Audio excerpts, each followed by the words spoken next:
What you think about when you're born into a fire? Let them burn it out. Sell them to the richest buyer. They wanna let the world decay. They tell us lies and fade away, fade away. We feel betrayed. We were raised to lose the race. Wake at the back of the pack, kill it anyway. Listen up now, because we're never dropping out. Beat the odds, beat the big house. Brains are bigger than the doubt. We've been thinking for ourselves, never let the truth fade away. This is bigger than ourselves, we won't let the world burn away, burn away. We feel betrayed. We were raised to lose the race. Wake at the back of the pack, kill it anyway. To blame, haters face the world's mistakes. Wake at the back of the pack, kill it anyway.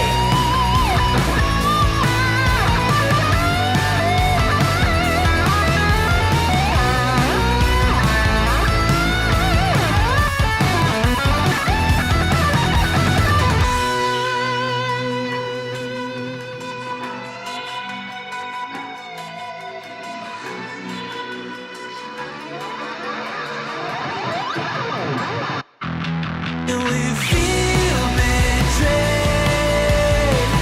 We were raised to lose the race. Wake at the back of the pack, kill it anyway. To blame, haters face the world's mistakes. Wake at the back of the pack, kill it anyway.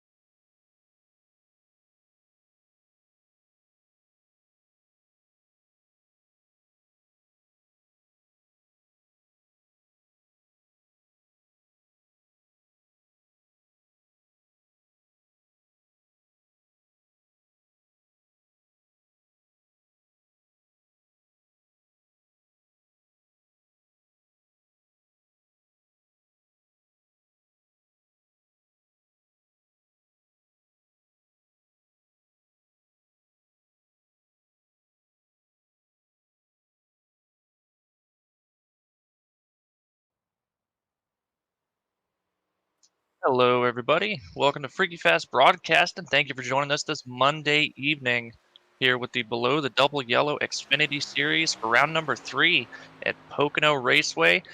Going to be bringing you the Tricky 200 at the Tricky Triangle. Love the sponsorship tie-in there. That was pretty clever by these guys. But speaking of sponsors, going to go ahead and roll into those before we get to the action here. And first, we've got to give a shout out to our title sponsor here, Tricky. Facebook Live game streamer Tricky. He streams every Sunday through Friday at 7:30 Eastern. Follow him on Facebook at Tricky with 2 R's. Next, we're going to have Outlaw Desert Racing.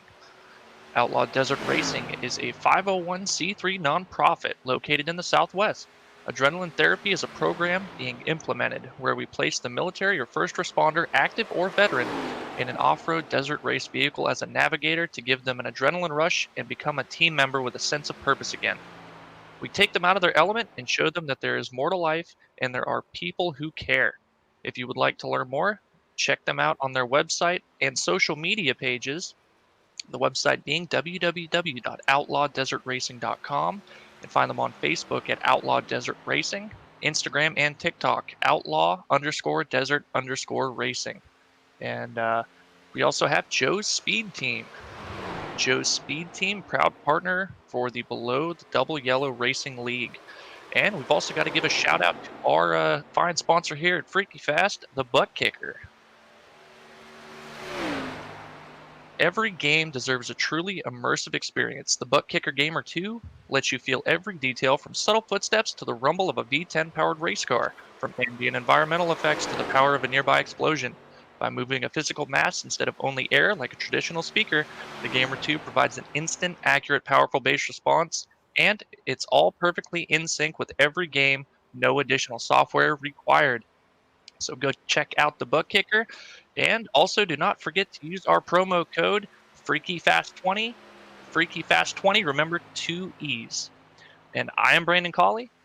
Tonight, joining me here at Pocono is going to be Sam Dyer, as well as Robert Moyer Jr. up here in the production truck, showing you guys all these fine camera angles and keeping up with the action that we're going to be talking about tonight. Sam, tricky triangle, man, 3 different corners. It's going to be a wild experience for these guys in these Xfinity cars.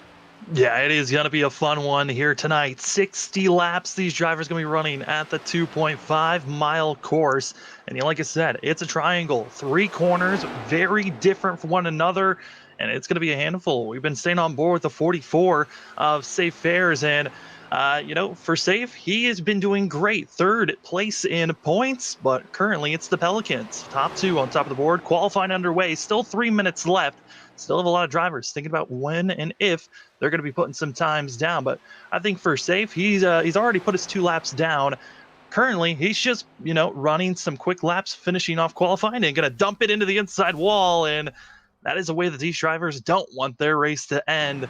But qualifying comes to a close for the 44, and now on track, it's going to be the 19 of Dylan Teal. And for Teal, this 19 team looking for a solid run. This is the 3rd race of the season, and Brandon, it's only a 10-week season these drivers are handling. There's no playoffs. It's about, in those 10 races, how consistent can you be to win the championship? Exactly right. And so far, we've seen a number of drivers be pretty consistent. Namely, I'd have to think of Adam Baker and Eric Hutton, 2 of the winners of the first 2 rounds so far. But even though they've only got the 1 win, the other finish that they've had for the 2 rounds, right up there inside the top 5, maximizing those points. Anthony Pelican also having pretty good runs here as well. Also, the 44 that we were just watching, another consistent driver up here. These guys are really going to be in the hunt towards the end of the season. They're just looking to stay out of some bad luck. And we've got a pretty stacked field here tonight, Sam. And staying out of that bad luck is going to be pretty difficult. The cars are a little bit on edge here. And the longer this run goes on, the more the tires get worn out. The harder these corners become to navigate, and you can find yourself in trouble in a hurry. Yeah, this is a very stacked field. We've got to believe around 39, almost 40 drivers for tonight's race. So excited to see how this massive field is going to be handling this course. And right now for Teal, I talked about how he's looking for a good run here today. Last week, finished back in 35th, so second to last car last week at Texas, and then finished 11th for our first race of the season at Iowa. For Teal, he's looking pretty good. This is going to be his first lap, and he's going to have just enough time to put a second one down. And we'll see where Teal places himself on the board. Going to be 34th currently qualifying, but qualifying in the back doesn't mean your race is completely over. Really doesn't, especially if you can just avoid the wrecks that are going to happen. And another side to this is that traditionally, if you're more used to running the cup cars here, track position means everything. It just seems so hard to pass because the field gets really strung out. It's single file for a majority of the race after a couple laps from the restarts there. But with these Xfinity cars, you got a lot more off-throttle time, a lot more time really wheeling the car, managing your tires. If you can take care of your tires, once you get late into the run, you're going to be able to make passes and catch guys pretty quickly, not have to rely on the draft to just keep you sucked up with the guy ahead of you. And I think starting in the back here, not going to be as big as you normally see, but I still think you want pretty good track position just to make it a little bit easier to get to the front, not have to wear your stuff out passing so many cars. Teal coming across the line with 5 seconds left in qualifying, able to bump himself up to 27th. And with that, qualifying comes to a close, and the race is about to start for the Tricky 200. It's Tricky with 2 R's. And again, thank you, Tricky, for sponsoring today's race and also helping the league. Here's your starting lineup. We'll do 10-10. It's going to be Alex Pelican top of the board with Anthony Pelican following suit in second, with Adam Baker in third. Eric Hutton going to be in fourth place with Bradley Wilson in fifth. And it's going to be Seaborn, Fairs, Atkins, Loveland, as well as we're going to be seeing that of Justin Carey in 10th.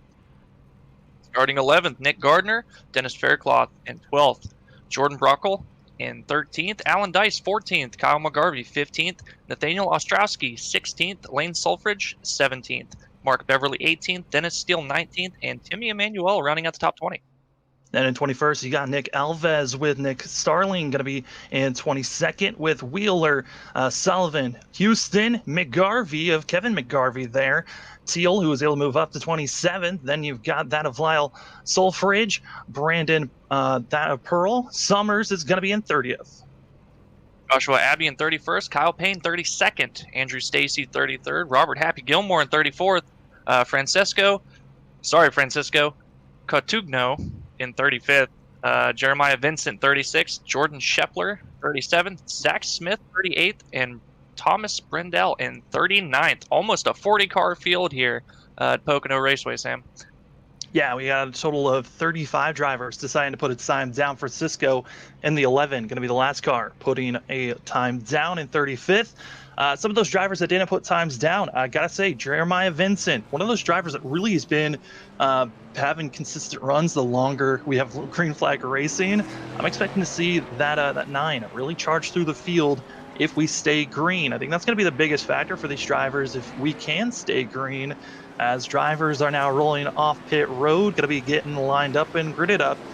But, Brandon, let's talk about some of these corners. There's only 3 of them, and they are all very different.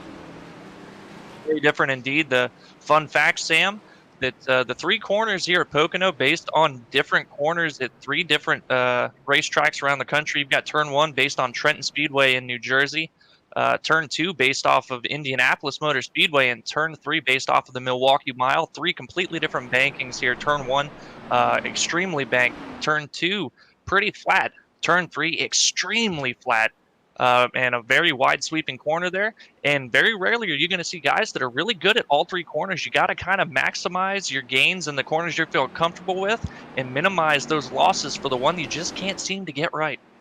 Yeah, and for all 3 of the corners, is there one specific corner that we're expecting to see a lot of passes going on?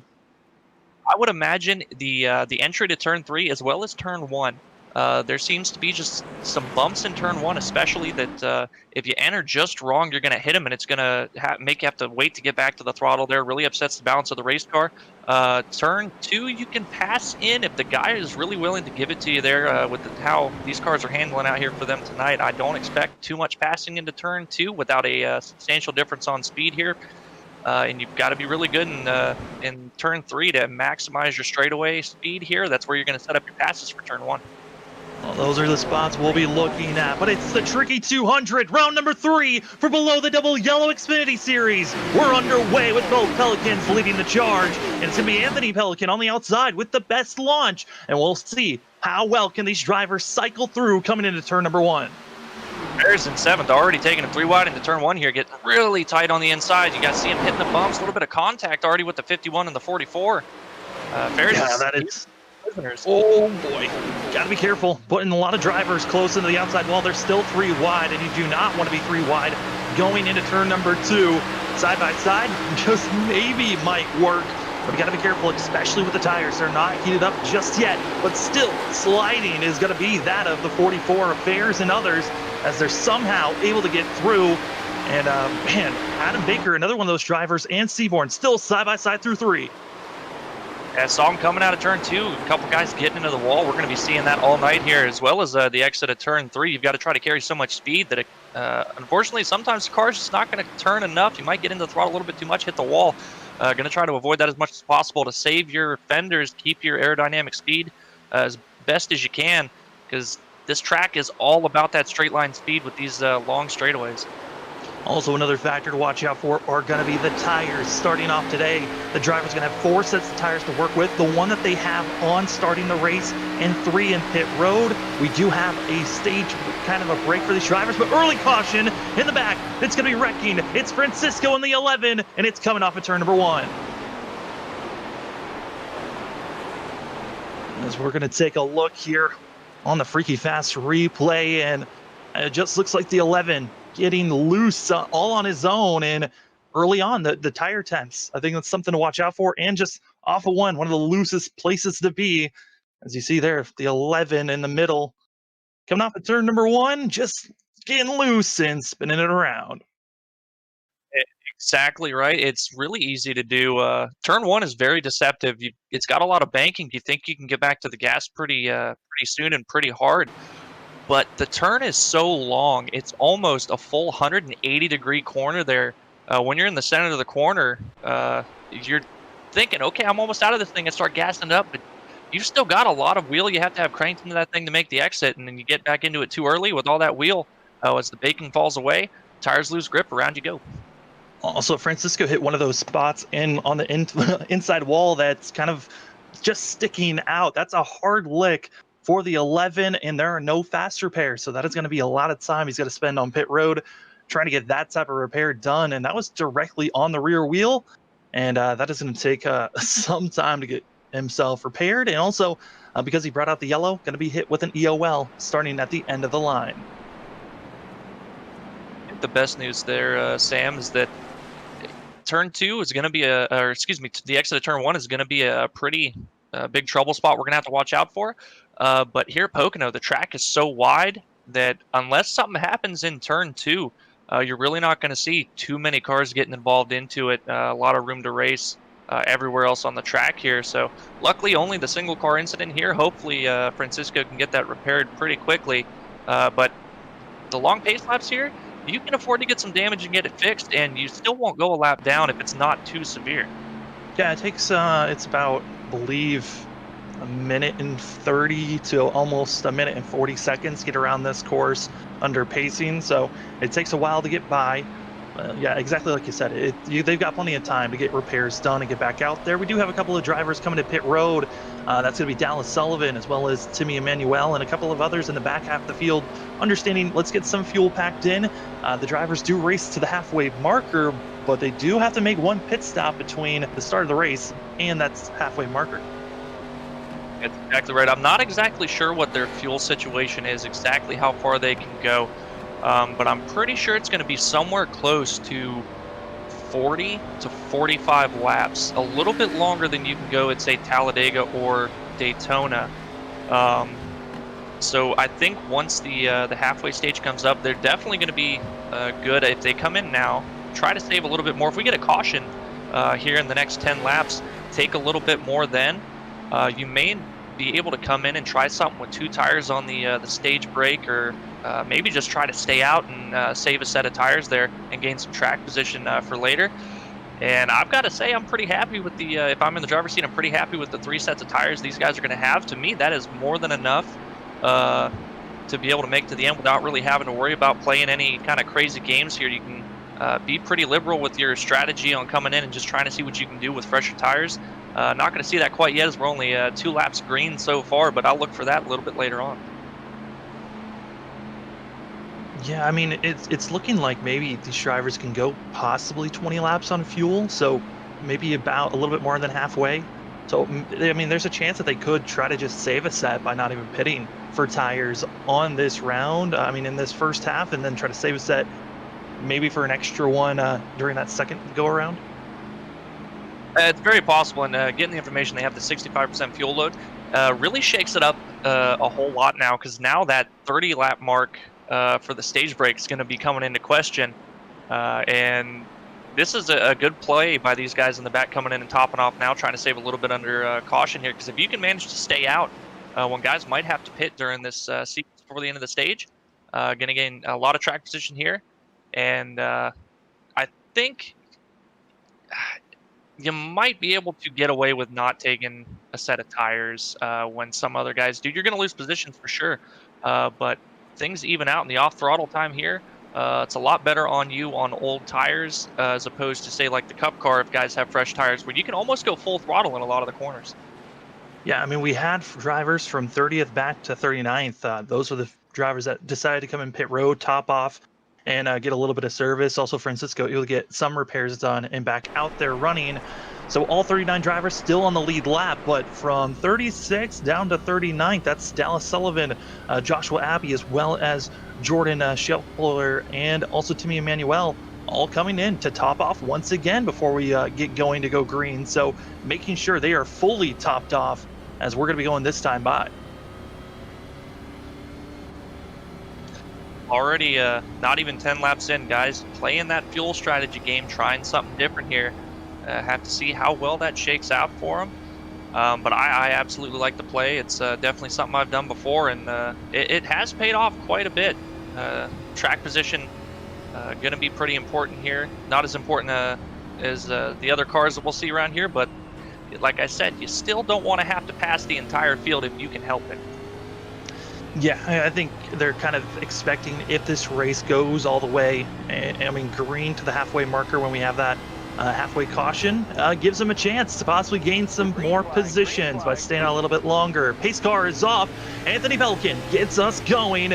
And Eric Hutton, he looked like he was standing still and sleeping as both Pelicans take off as they're 1-2. And it's our top four all in line. They're side by side from fifth on back. Oh, that's some family communication right there between the Pelicans and Eric Hutton. That's got to be his biggest weakness so far from what we've seen in the first 3 rounds, is that he just does not seem to have the timing down on restarts. He seems, if he's not the control car, he more often than not gets beat on the restart. Cars willing to make some big blocks. That's Adam Baker in 4th place, trying to stop that of Wilson. And Wilson with the draft, able to pull away as they're 3, almost 4 wide, battling back for around 7th. And you don't want to be that, that spread out going through 2. Yeah, James Loveland there, the meat and the sandwich decided to roll out of it just a little bit. I'm sure, I never want to be too wide going through turn 2 here at Pocono, let alone 3 wide. Ooh, and Loveland into the wall, as well as Cody Atkins just ahead of him there. And also behind them, looked like that Brockle got a little bit of contact from Kyle McGarvey. And also behind them, Nick Starling. They're trying to scatter around as those drivers still side by side. And they really, from 10th on back, they are constantly going to be side by side until we're about 5 laps into run when they can finally single out. Wide coming out of turn. Oh no, a little bit of contact there with the 8 and the 42. They're spinning on the back. They're going. Yellow flag is out. Oh it's no. going to be Houston, others, and it is a major pileup. More cars being involved in this thing. Summers involved. Also Francisco involved once again. Abbey, Houston, Wheeler, and others. They're losing their front bumper and more. As that was the biggest wreck we could possibly be seeing, and it was coming off of 1 when drivers were battling so hard. As we do have the Freaky Fast Broadcasting replay of this carnage that we are going to be seeing coming off of turn number 1. Just 3 wide coming out of the corner. A little bit of contact between the 22 and the 42. Looked like the 42 got a little bit loose in turn 1. Came up a little bit, but a little bit of contact on 42 into the right rear of the 8. That's absolutely going to turn you across the nose every time. And then it's just calamity from there. Guys really nowhere to go with cars careening back across the track. Some cars luckily were able to phase through one another while others were not. So feeling lucky some, unlucky for others. As that brings out caution number 2 of the day. And now is the question, because we are now closer to that 10-lap marker. This is when drivers really have the question of, do you want to come into the pits? Because it looked like a lot of the drivers that just came in and topped off, they were involved in that wreck. So maybe the track position was more important than trying to go for a strategy call. Well, I think right now, if you're at the front, you're not considering pitting. The trends right now so far is that you're only going to get a handful of laps between cautions. No sense in trying to give up that track position. If you keep getting cautions, it's a lot of opportunity to save under yellow, and you may not even have to come down pit road. But that's completely dependent on the trend following as it's been going right now. If it decides to go green here, you're kind of in a box, but you kind of have to go with the information that you have at hand, so you stay out here. But the guys in the back for sure that have already especially tried this strategy out, go ahead and do it again. If you hadn't gotten caught in that wreck already, come in, throw a little bit of extra fuel on it, just to see if you can maybe make it to the end. Adam Baker looking to feint to pit road there from the 5th position. Yeah, a couple of fakes that we're going to be seeing. Not expecting that many to come in. It's going to be Cody Atkins leading that charge with Loveland following suit. So those drivers that were up in the top 15 deciding to come into pit road and top off. And then from 25th on back, they're all coming in, getting service done. If you're all the way in the back, why not come in, try something slightly different? I think for a lot of these drivers, they're probably going to be coming in with one to go as well, just to fully top off. And then they should, quote unquote, be able to make it to the end if we can stay green to that halfway marker where we'll have our competition caution. But, Brandon, it's only, for Pocono, there's not many laps. The track's so big that the amount of laps kind of deceive you on how much time you have to try to make some moves. You feel like they're feeling that pressure, try to move up through the field with it only being a 30 and 30 lap gap. I think just normally you see 60 laps in a race, and you're like, man, it's a sprint. You've got to go. But like you said, the laps are deceiving here at Pocono. It's such a long lap. There is a lot of time to get stuff done here. 60 laps really takes quite a while at Pocono. So there's really not much need for a sense of urgency just yet. I really wouldn't worry about really feeling urgent and having to make something happen until we get to that halfway point. And maybe you're a little bit farther back than you'd like to be, and you can kind of take stock of, okay, how do I adjust what I'm doing here to maybe gain a little bit more speed and get after it then. But right now, it's all about survival, especially with these early cautions. If these guys can just get settled down and get strung out, it'll go green. That's normally what happens at Pocono. If it gets spread out, you're going to go green. Very rarely is somebody going to self-spin. It's generally, on the restarts, the first couple laps after a restart, cars still side by side that you have these kind of incidents. And occasionally, the races just don't ever get settled down, and you keep getting caution after caution, and then it just breeds more cautions on more restarts.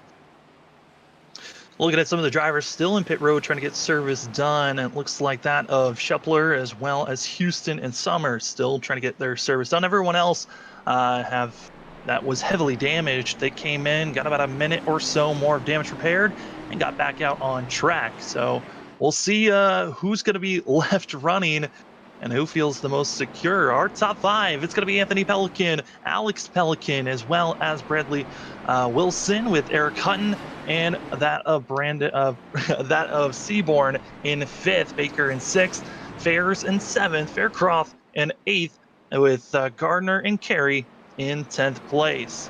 Looking at some of the drivers have been making some good moves forward. Faircroft started back in 12th, and then also for Gardner back in 11th. So both started outside the top 10. They've now made it into the top 10, and expecting a lot of the drivers that are further back might not have had the best qualifying times, and now they're feeling like, hey, we can maybe make a charge, feel a little bit more comfortable in the draft. Yeah, I think so. We've got quite a lot of big movers up here, especially around right at about the 20 position mark here. We've got Jeremiah Vincent now with the 9. We talked about him with his long run pace hoping it goes green. He's up to 21st already, up 15 positions. Robert Gilmore up to 23rd, up 11. Thomas Brendel 15 positions up, and Zach Smith in the 1 up 13. So guys, they're slowly but surely making their way through here. I think if it goes green, for sure, the 9 we're going to have to watch out for. But those guys, that pack of drivers, definitely on the move. Pelicans up front once again. It's going to be Anthony Pelican on the outside. Going to be our lead car. Green flag in the air for the Tricky 200 as we are starting lap number 11. 20 laps to go here in the first half until we get to that halfway break where a caution will come out, and your stage winner will only be the driver getting bonus points. No one else. So if you're going to get bonus points here in the middle of the race, you got to lead a lap, or you've got to make sure that you are up front when that break happens in the middle.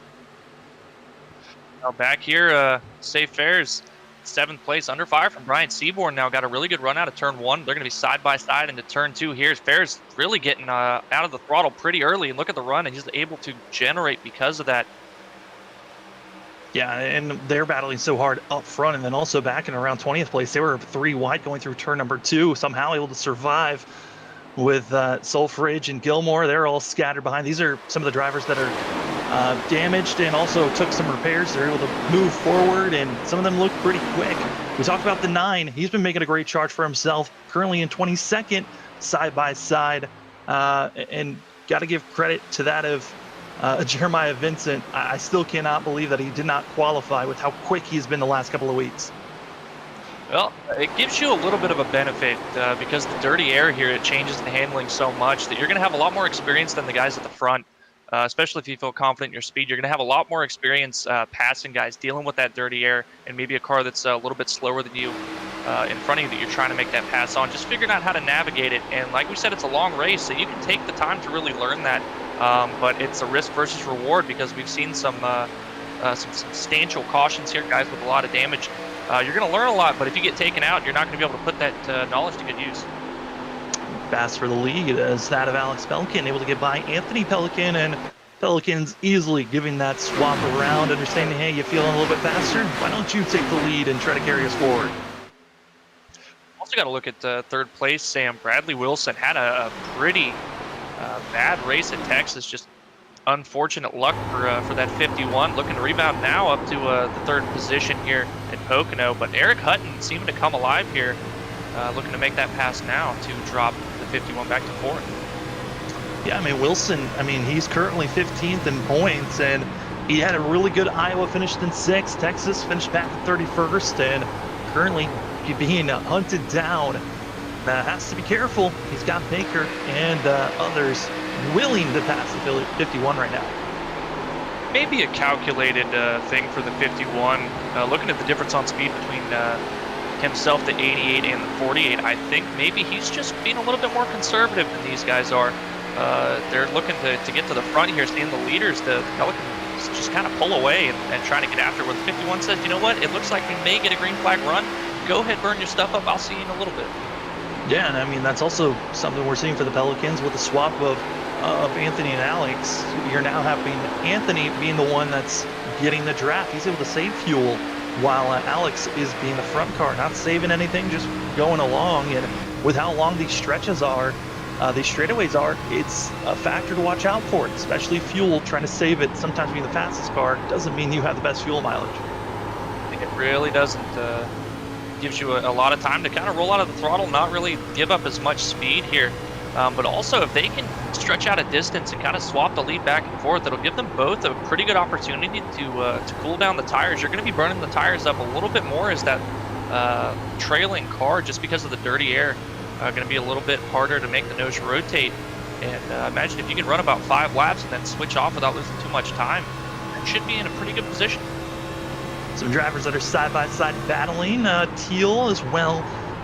Teal's trying to make a pass here on Beverly back in 16th place, and Teal able to successfully make that move. And then also behind them, you've got some passes going on with Dennis Steele and Jeremiah Vincent, who just cracked the top 20.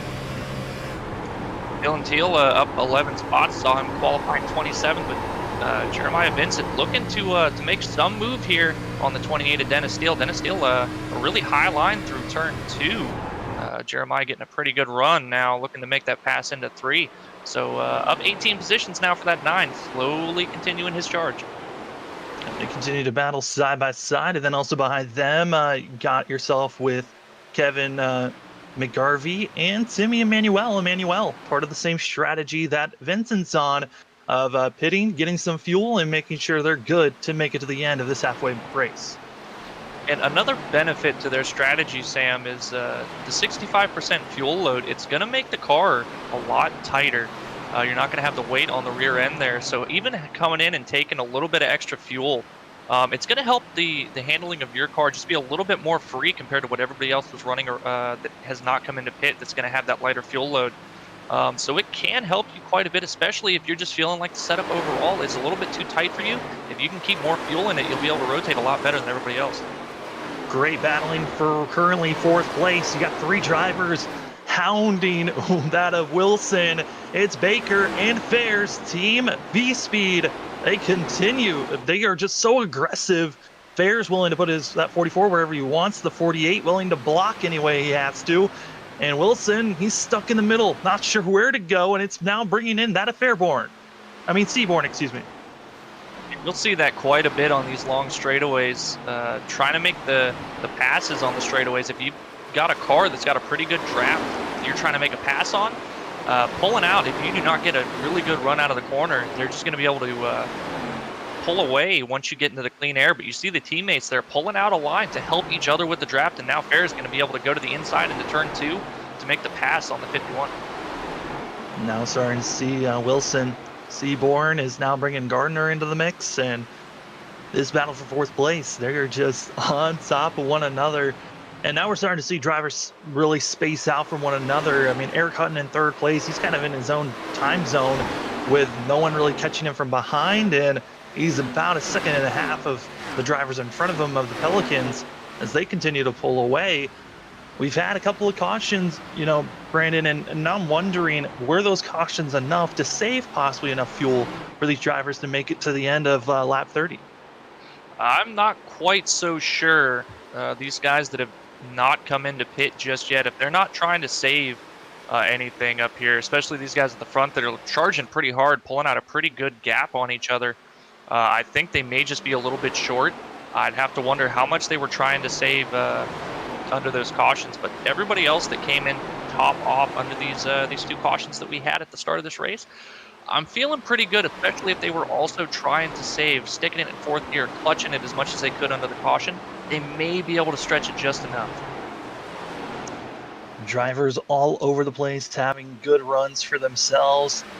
Currently we're watching the 57 of Alan Dice. He's making a good run for himself currently. I mean, for a lot of these drivers and where they're at, I mean, Dice in 12th, trying to run with Justin Carey. Both these drivers trying to really rebound. Some of these guys aren't really in the hunts for a championship run, but for Dice, he's currently 6th place in points coming into today's race, 33 away from Eric Hutton, and this is a season where drivers don't have playoffs. It's a 10-week season where whoever has the most consistent run, has the most points at the end, they're the big champion of the series. Yeah, every single good run, every single position, every single point absolutely matters.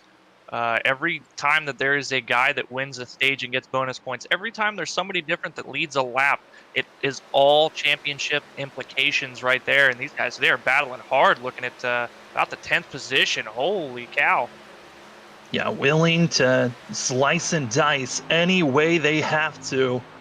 And they continue to just march on with one another as we're watching those that continue to battle on. It's Starling. He's got a great view, and as well as Faircroft, they're watching the battles. This is currently for 6th place. Seaborn, Wilson, Gardner, they are all on top of one another, side by side racing.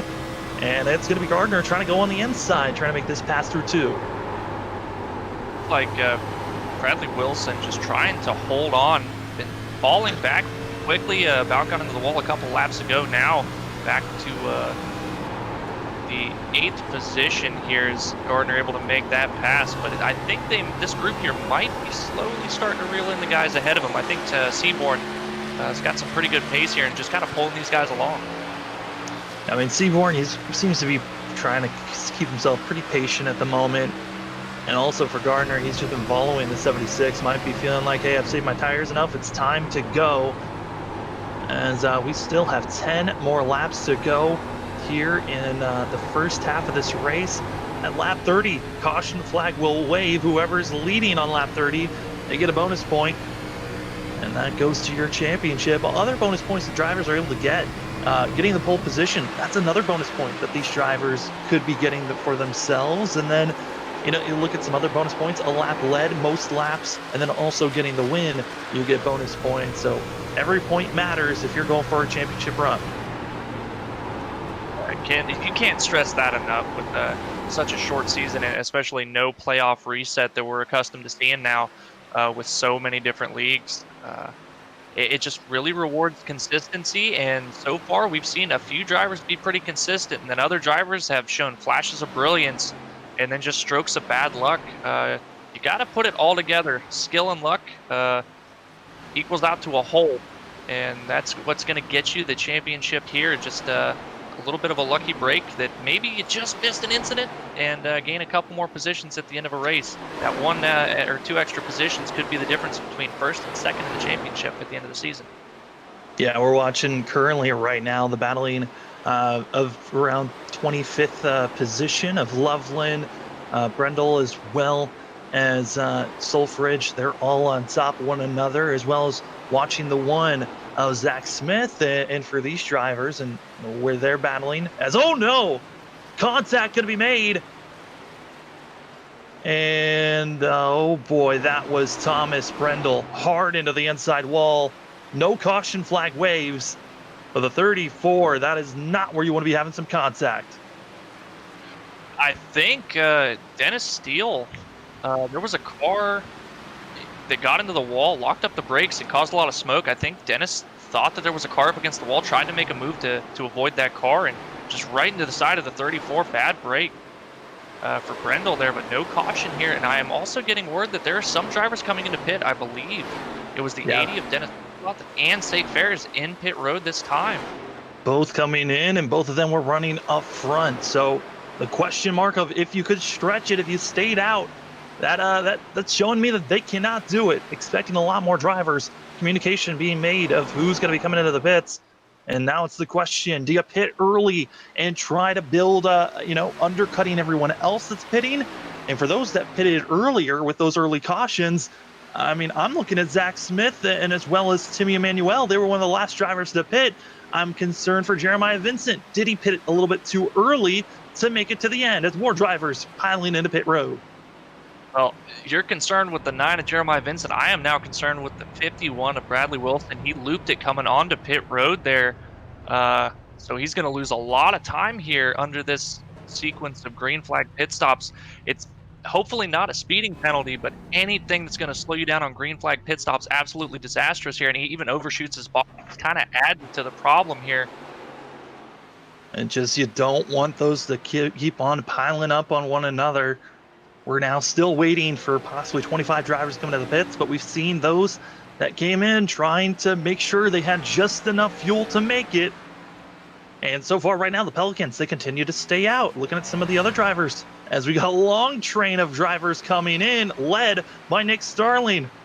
Beverly is now going to be staying out, but Justin Carey, Dice, as well as Nathaniel Okoskiri going to be coming in.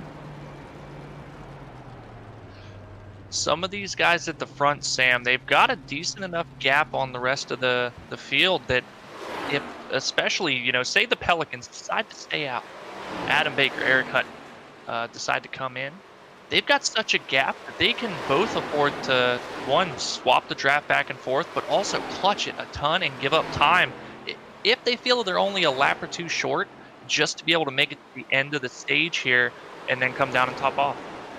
I also threw out, for some of these drivers, they might be thinking just go for fuel, save a set of tires. There are some drivers that are deciding to take a set of tires with them. And, that could be a devastating call to make, because if you're taking tires now, I don't know if you can take a set once we get to the halfway caution. You absolutely would not. You would essentially be wasting a set there. But when you come in, we've got a caution. Oh, no. That's going to be Alan Dice, the Power Puff machine. Looping it off of, I believe that's corner number 1.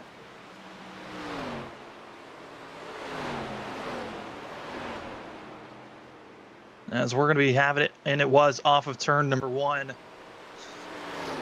57 loops it around. Here's your Freeky fast broadcasting replay.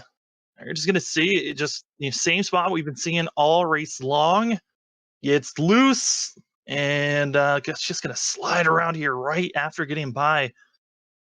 And just got on the throttle a little bit too giddy there. Yeah, cold tires coming out of pit road there, trying to get it pinned down. You've got to be super easy on coming out of the pit road after a pit stop. The tires just super cold. It's like a little rolling blocks of ice there that you're trying to wheel a car around a racetrack with. Great job. Really not getting too much damage on the nose for Alan Dice there, a little bit, but that could have been much worse. This is going to make things tricky because the ruling is if a caution came out after the leader crosses the line to start/finish the start of lap 27, then that will be the halfway marker. The caution came out, though, on lap 26. This should be possibly a 2-lap shootout, to a 1-lap shootout to see where and who is going to be winning stage number 1 of this race. Well, I think at this point, Sam, some of these guys, it kind of hurt a lot of guys sequencing for pit stops here, kind of trapped them back in the field, especially some of the guys that have not come into pit already. It looks like now Anthony Pelican, as well as Eric Hutton, going to be trying to save under this caution to maybe make it to the end. They have still not hit pit road. Timmy Emmanuel, though, and Jeremiah Vincent up to third place. Last pit on 8 for Emmanuel and 3 for Vincent. So I think if Eric Hutton and Anthony Pelican are close, I think Jeremiah Vincent's sitting pretty good here if they run out of fuel. Yeah, I mean, especially with this caution that came out, I think if we ran green, I would have been concerned for the 9 if he was going to be a lap and a half short or a lap short. Now I feel like the 9 should be secured to make it, but the question is if once that caution comes out, will he still have enough fuel to make it to his pit box? That's the one thing I'm also concerned with the 9, because if you have enough fuel just to get to that yellow flag, to the halfway marker, doesn't mean that you have enough fuel to make it back to your pit box. And I think they've agreed the same, as it looks like Anthony Pelican, Eric Hutton, Lane Sulfridge, and a whole host of others coming down this time. So Jeremiah Vincent going to inherit the lead here. I think if there was any doubt in your mind that you were going to be able to make it around for these extra couple laps for the end of the stage, you have to come in. You're going to have to coast a long way if you run out of fuel, especially if you run out of fuel on the front stretch.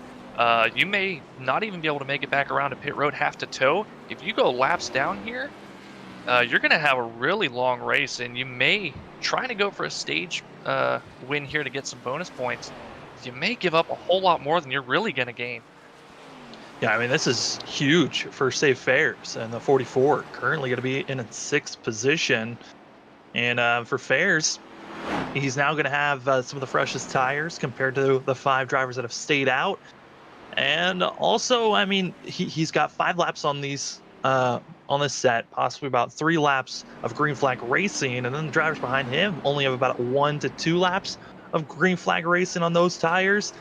I mean, how big of an advantage is it having about a lap or more of fresher tires compared to someone else?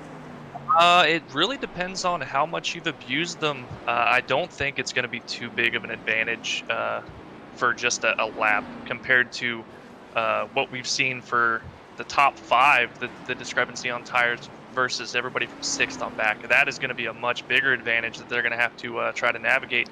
They're going to be faster, but you've got to be smart because it's hard to pass here. We know we're going to see Safe be pretty aggressive. He's definitely been shown to be an aggressive driver from what we've seen at him so far, especially in this start. Want to take it 3 wide already, but I think he's got the pace if he can find the right gaps to shoot through, but you don't want to get caught up in a wreck here trying to go for the lead. I'll do a quick rundown. We got Jeremiah Vincent, who is going to be right on the brink of making it on fuel with this late caution that came out. Then you've also got Timmy Emmanuel, Zach Smith, Lyle Sulfridge, and Dallas Sullivan. They did not pit, and Sullivan is heavily damaged, was involved in a couple of our cautions. So we'll see what the 46 has, if he's able to hold on, or will be a roadblock for others. Then of the drivers that pitted before the caution came out, you've got yourself of Safe Fares, as well as Justin Carey, Seaborn, Alves, Starling. That's going to be your top 10 running. Ostrowski, as well as Faircroft, Teal, Kyle McGarvey, Adam Baker, and also Bradley Wilson, going all the way back to around 18th, where you've got that of Alex Pelican. Alex Pelican on back. Those are the drivers that decided to pit under this caution, and now they've got a question of, do we I know some drivers are already making that decision with a 1 to go, coming in, get a little bit more service done just so they can try to gain another position. This is going to be a 1-lap shootout to see who's going to be getting the win here for the first stage. Only the winner is going to be getting stage points. So Brandon, do you have a driver that you're picking that could possibly win this first stage? Well, I'd have to look at the 44 of Safe Fares. Freshest tires right now.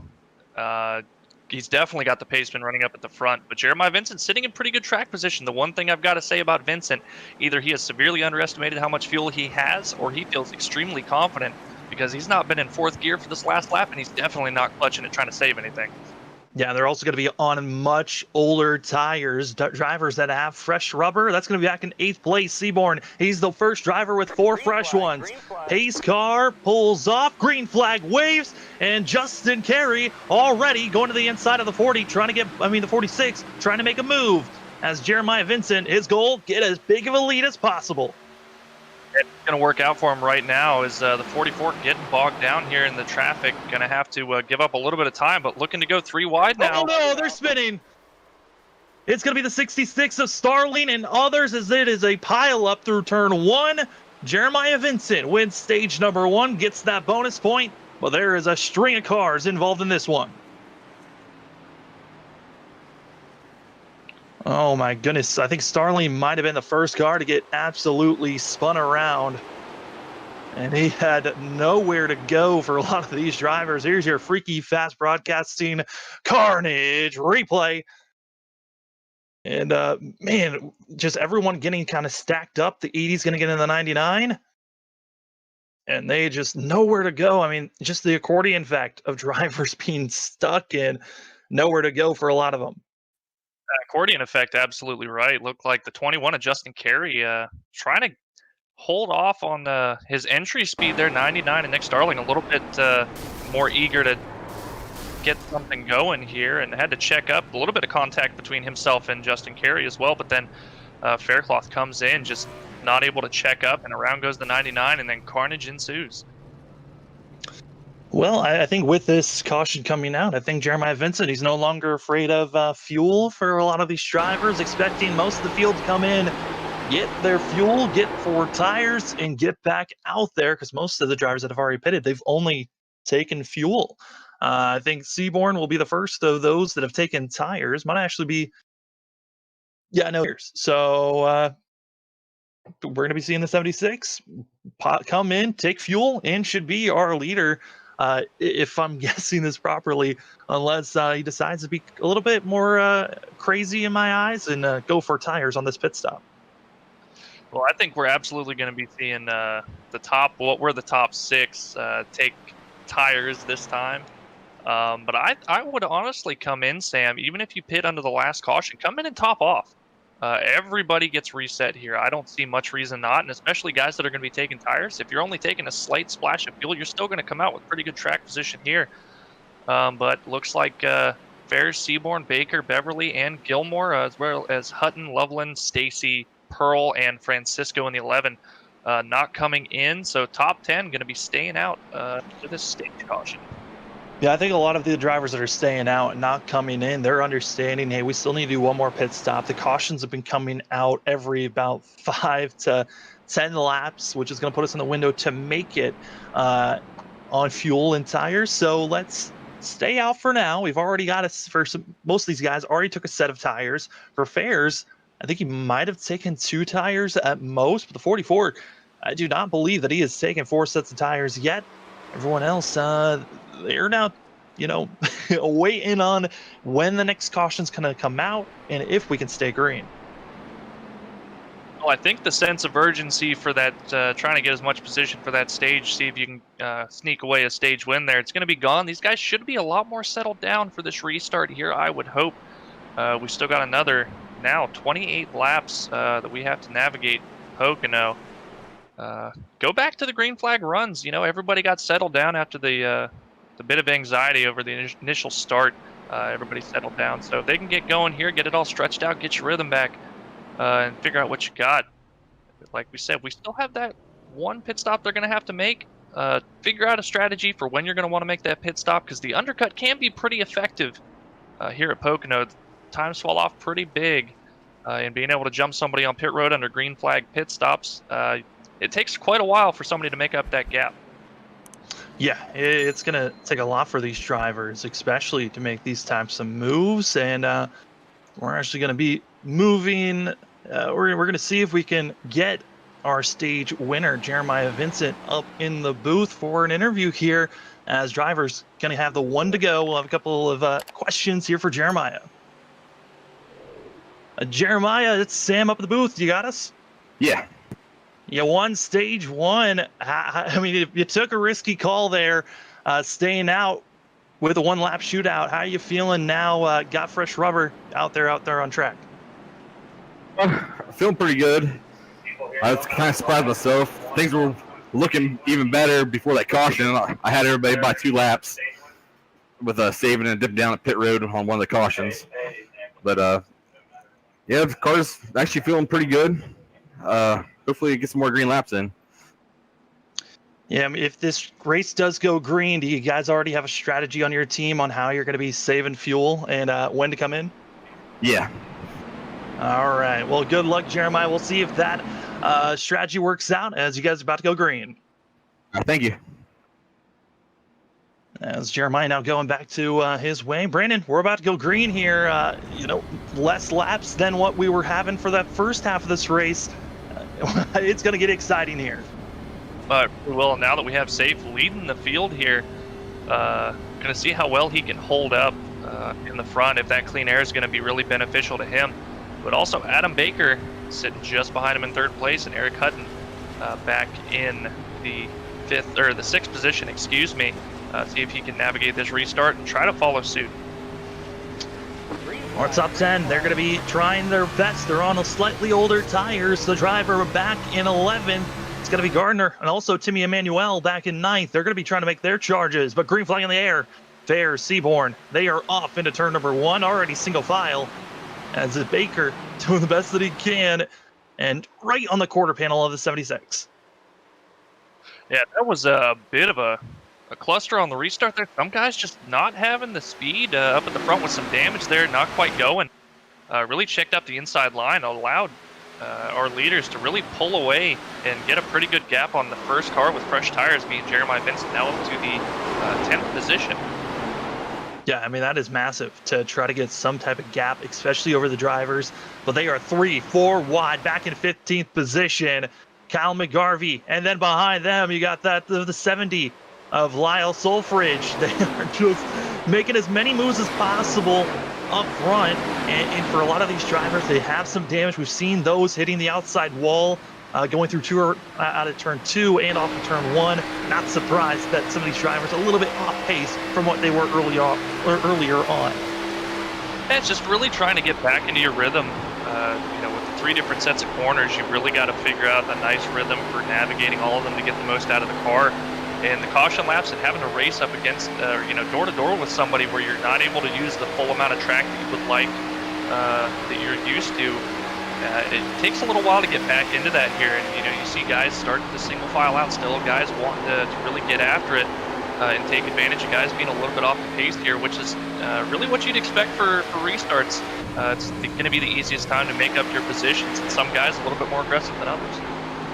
Yeah, kind of surprised we haven't really been seeing the 39 making as big of a charge. He's one of those drivers that had the freshest tires coming out of this last caution, so he's still in 10th place, hasn't been making that big of a move, and it might be a fact of him just waiting, trying to still conserve those tires for later on in a run if we continue to stay green, or he's just not feeling that comfortable trying to be too aggressive.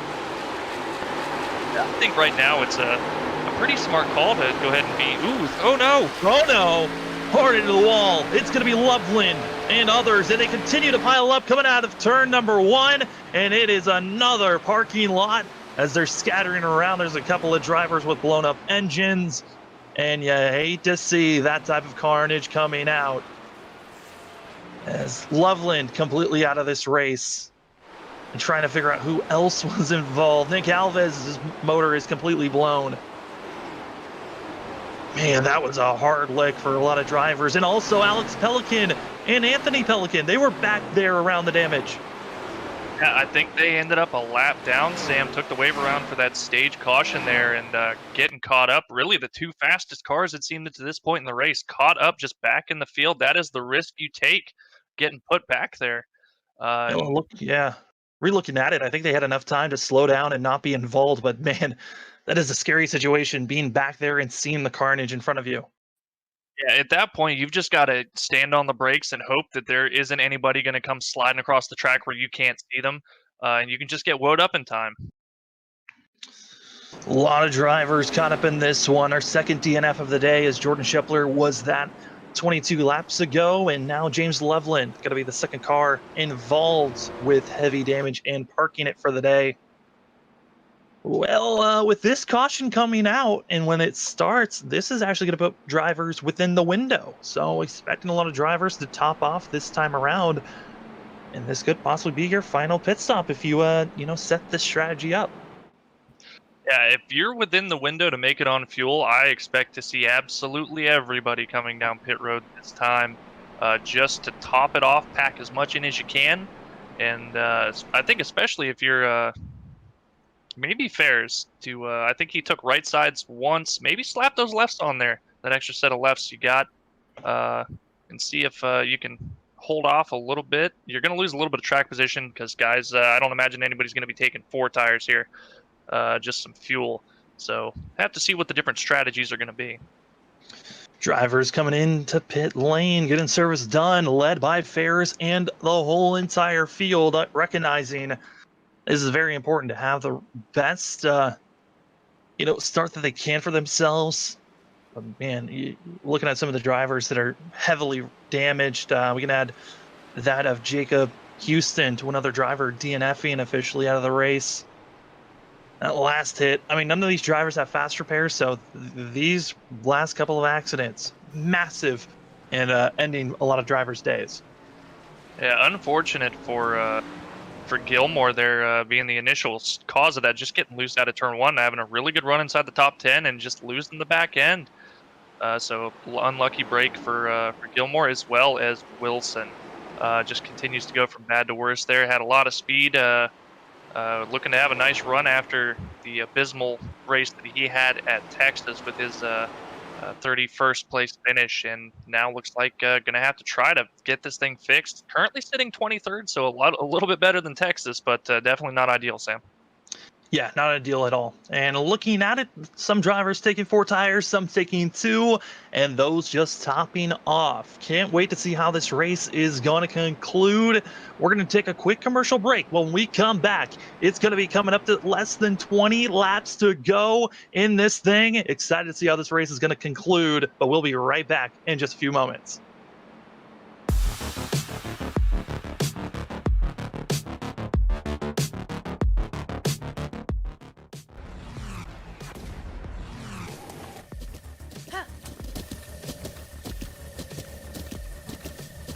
With the ButtKicker Gamer 2, what you see and what you hear is what you feel.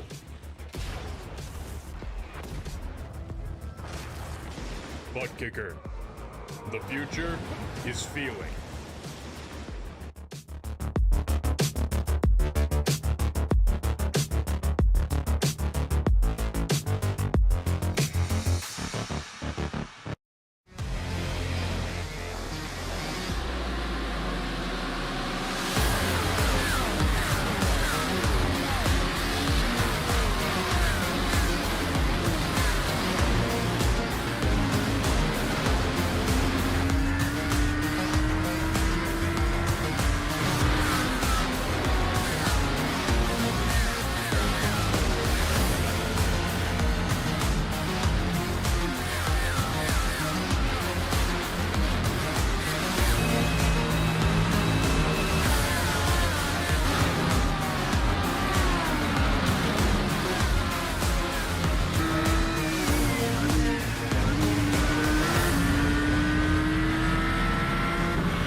wrecking coming out of turn number 1. Fair started it off, and that green flag start did not last very long, as it is another huge pileup. Over 8, 9 cars, maybe even more than that, all come to a complete halt coming out of turn number 1.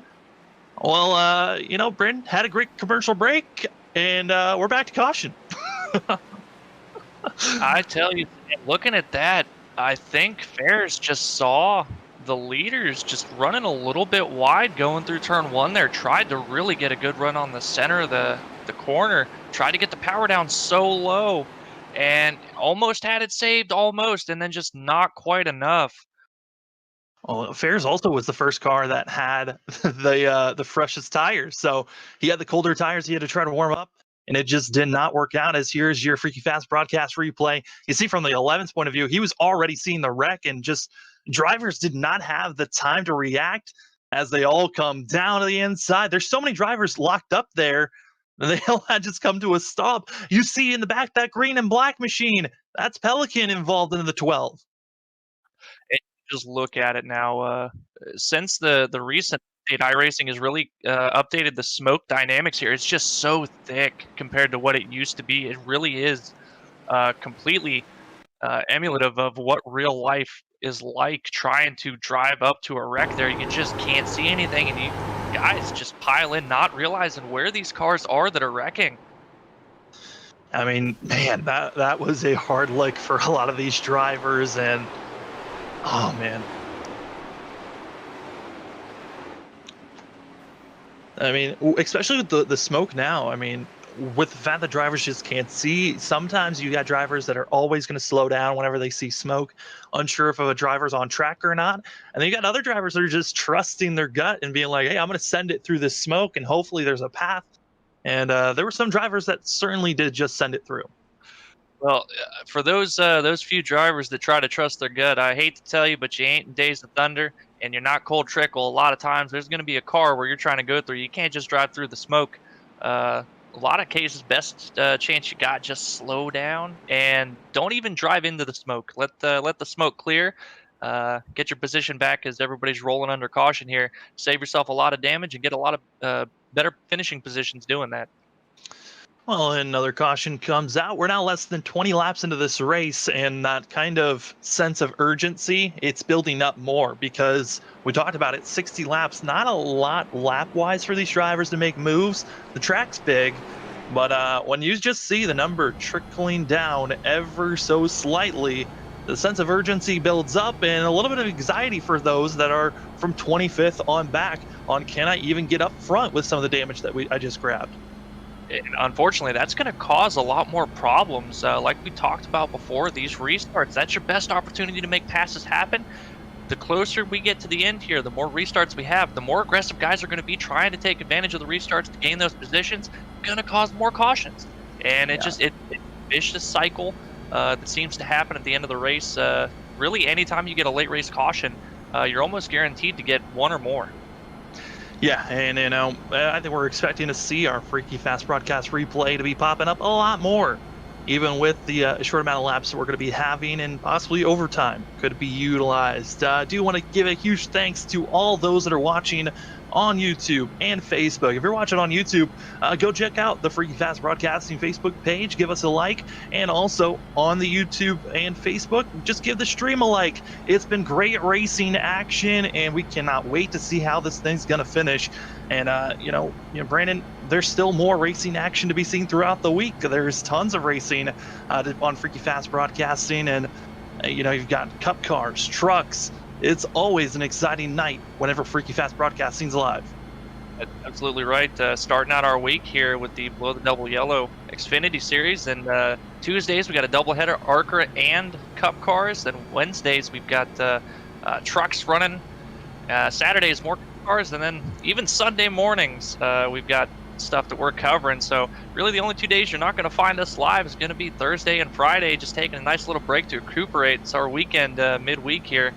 So by all means, go ahead, follow, and just if you love racing, this is the best place to find it. Also want to give a big thanks to today's race sponsor of Tricky with 2 R's. If you go on Facebook, look up Tricky with 2 R's. He is doing some great broadcasting live on Facebook, giving you a great Fortnite content and also just being entertaining as heck.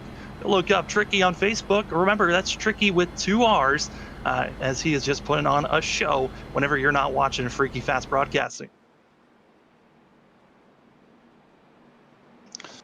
Alrighty, drivers getting ready to run here as we're getting stacked up. It's going to be Nick Gardner, Adam Baker side by side on our front row with Zach Smith, Timmy Emmanuel, Cody Atkins, Dallas Sullivan, as well as Seaborn, Hutton, and Dice, and Vincent in your top 10. I mean, we are seeing a complete shift of what our top 10's looking like, and a lot of even our top 20 because of these last couple of wrecks that have happened. We really have Fares that was looking really strong, as well as Eric Hutton getting damage in that most recent wreck. Gonna be struggling now to keep up the pace here. Just gonna be trying to hope to keep it into the top 10. Jeremiah Vincent now looking to stretch back through the field here, see if he can contend with the guys up front. But Adam Baker up here on the front row looking to go back-to-back here at Pocono. We'll also see if Anthony Pelican back in 12th. We'll see if he can get back up front running second for the first half of this race. Green flag in the air. Gardner taking us away. And we'll see Adam Baker and Zach Smith. We haven't really seen Smith up front, but Baker immediately, he's just been blocking everyone that comes close to that 48. And I'm pretty sure at some point, someone's not going to give, and we might see that 48 get spun. Yeah, the closer it gets to the end of the race, the less you're going to be appreciative of those blocks. So it looks like Seaborn getting a little loose out of turn 1 there, checking up the inside lane now. Anthony Pelican rather getting checked up, losing a couple positions now. But still Hutton throwing blocks back here for the top 10, and they're under a blanket going through 1 and 2, or through 2, excuse me. Yeah, I mean, the battling that's going on. Seaborn trying to make some moves. He's being stalled out with Vincent and others. Hutton also trying to move forward. Hutton's been so consistent, leader of the points coming into this week. He won back at Iowa and finished 3rd last week at Texas, trying to make it another podium to continue on that trend. Hard in the wall with Sullivan, and there goes the 9. Vincent is now going to be wrecked, and that could be the 9's race. Oh boy, that outside wall, so dangerous. And the poor victim was the 9 of Jeremiah Vincent, hard into the outside wall, and hard in also to believe that might have been the 21 or the 27 that was also hit by the 9. Yeah, that was the 21. And if you want to feel a little bit dizzy, if we can get an in-car shot of the 9 there, Robert, for this replay, holy cow, he went on a spin cycle right there. Also looks like his engine blew up for Vincent, so his day is done. But yeah, oh my goodness, if you are motion sickness, you are not having fun. That's right there where I'm just kind of closing my eyes and hoping that by the time it stops, by the time I open them, the wreck has stopped. Yeah, engine's blown for the 9. He's going to park it, and man, that is a hard lick. Also, Brandon Pearl is going to be another DNF for the day, so we're just losing drivers left and right at this point. But I mean, that's just a hard lick, and you know, it's one of those cautions that happen where you got an innocent victim from a driver hitting that outside wall, but later on the race goes on, the more you are pushing, and you're kind of willing to hit the outside wall if you're trying to just gain as much speed as possible. You're just trying to get back to the gas to generate that run down the long front straightaway here. And it's just, you're pushing it to the edge at the end of this race. Unfortunately, you know, when you hit the wall, it's a bad pick for Vincent there. I understand he was mad. He's over the radio voicing his displeasure and disappointment, but not really anything anybody could do there. Just wrong place, wrong time for the 9, as everybody's just trying to race their hardest here in the late stages of the race. Yeah, Jeremiah Vincent started all the way in the back. Once the stage 1 at the halfway mark of this race. That was another stage he won. He won last week as well. And just not able to get the finishes that Vincent wants. He finished 21st at Iowa, 10th last week at Texas. And now not looking good that he'll be even finishing in the top 30 if this damage stays the way he is. rough day for him. And now is the question, who comes in for tires? There's some drivers that still have a set left, and others still have 2 sets. So we'll see how these drivers are able to make their moves and who wants to get risky coming into the pits. It's going to be that of the 44. Fairs, not surprised. Fairs still has slight damage trying to get repaired as that rear end completely torn up. Well, I'm thinking here, Sam, if you're in the back, you might consider coming in. Like I said, getting a little bit of fuel put in the thing, help the handling out, but also take advantage of the tires here. I think at this point, you can't pit after this. It's just not enough time to make up the ground. If you can have slightly better tires than a lot of these guys, you're going to be able to make up positions if they can go green, and you're going to be able to be a little bit more aggressive on the restarts as well. But I think anybody up at the front now, you've kind of made your bed. If you were thinking about coming in for tires, you were going to have to do it this time. Otherwise, you've just got what you've got. There's not enough time. Yeah, well, we've been seeing there being a couple of races where, a couple of laps where we were able to go a lap, maybe 3 to 4 at times. And, track position seems to be so much more important than even thinking about going in and getting tires, because everyone's being caught up from about 10th on back. They seem to be involved in some type of wreck at some point. Looking at the drivers, though, that are in the top 10 that have the freshest tires, Eric Hutton in 6th place. Makes sense why he's been charging through the field so well. He's got 4 fresh ones, as well as Seaborn. He's got fresh tires. And both those drivers still have an extra set if needed. But I think they're kind of sitting pretty with the tires that they have. They really don't have to worry about getting another set. And I think, Sam, that explains. Oh no, Seaborn going off in the grass, or not Seaborn, Hutton going off in the grass here. He's distracted by something, but I think that explains why Hutton is blocking Seaborn so much. They're both on the same set of tires, but Seaborn's going to have the advantage. He's got a clean nose, whereas Hutton, that nose damage, going to be slowing him down on the straight line speed here. But even with that, the fresh tire advantage that he has was allowing him to really slice through these guys ahead of him. But he's just got to try so hard now to keep Seaborn behind. I don't think he can be as aggressive getting these passes made as he would like. A lot of drivers that are still trying to get repairs done. They were able to get back out on track before going a lap down. But man, has this been an up and down race for a lot of these drivers? The first half of this race, we had the Pelicans dominating. They pulled away and never looked back, both Anthony and Alex. And for both of them, the question is, where are they? For Anthony, he's in he's in 9th place, trying to make his charge forward. For Alex, he was caught up in a couple of wrecks back in 13th. But looks damaged, but luckily has fresh rubber. And I think that's what's been helping the 12 try to make his moves forward. We'll see how much better he can do. But more drivers, Dylan Teal also being another driver that has parked it for the day. But coming to this restart, we got a total of 24 drivers left on the lead lap. And there's not many drivers left that are a lap down that look like they would be competitive, even if another caution comes out. Really not. There's a lot of guys on the lead lap that are looking like their chance to be competitive is pretty much over here, just hoping their damage is a little bit less severe than the guys around them. Going to be able to carry a little bit more speed here, but there's still some pretty decent cars considering the incidents they've been in. Talked about the 12 of Alex Pelican. Still, he's got damage, but it's not quite that bad. Still, plenty of chance here for him to squeak away with a top 10 finish at the end of this race. We'll have to see if he can manage to do that. And now we're going to be going green with 12 laps to go. Gardner, Baker, we'll see how aggressive Adam Baker feels on blocking, but Gardner, great restart for himself. And we'll see, does the 16 have enough grip to try to hold off those behind him? As immediately Gardner's going to go low, trying to snake his way and trying to block any advantage that the driver's going to have behind him. As Seaborn willing to go 3 wide, as he's going to be trying to make a move to get himself into the top 6. The Pelican going really wide through 1 and 2. They're getting a big run. Have to check up just a little bit. Seaborn able to go up in front of him here, but Anthony's going to get the run on the inside of Seaborn for turn 2. When we got Sun on the track, going to start heating up on the track and inside the cars as the laps are winding down here. Eric Hutton going to be going to the inside, making the pass on Emmanuel. Going to be slight contact between the 88 and the 39, and because of the contact, it bogs down Hutton. They're still side by side going into turn number 3. Watch out, here comes Atkin and Smith. Well, this battle back here is just 2 by 2 by 2. Anthony Pelican being really aggressive here, right all over the back bumper of Smith coming out of turn 3.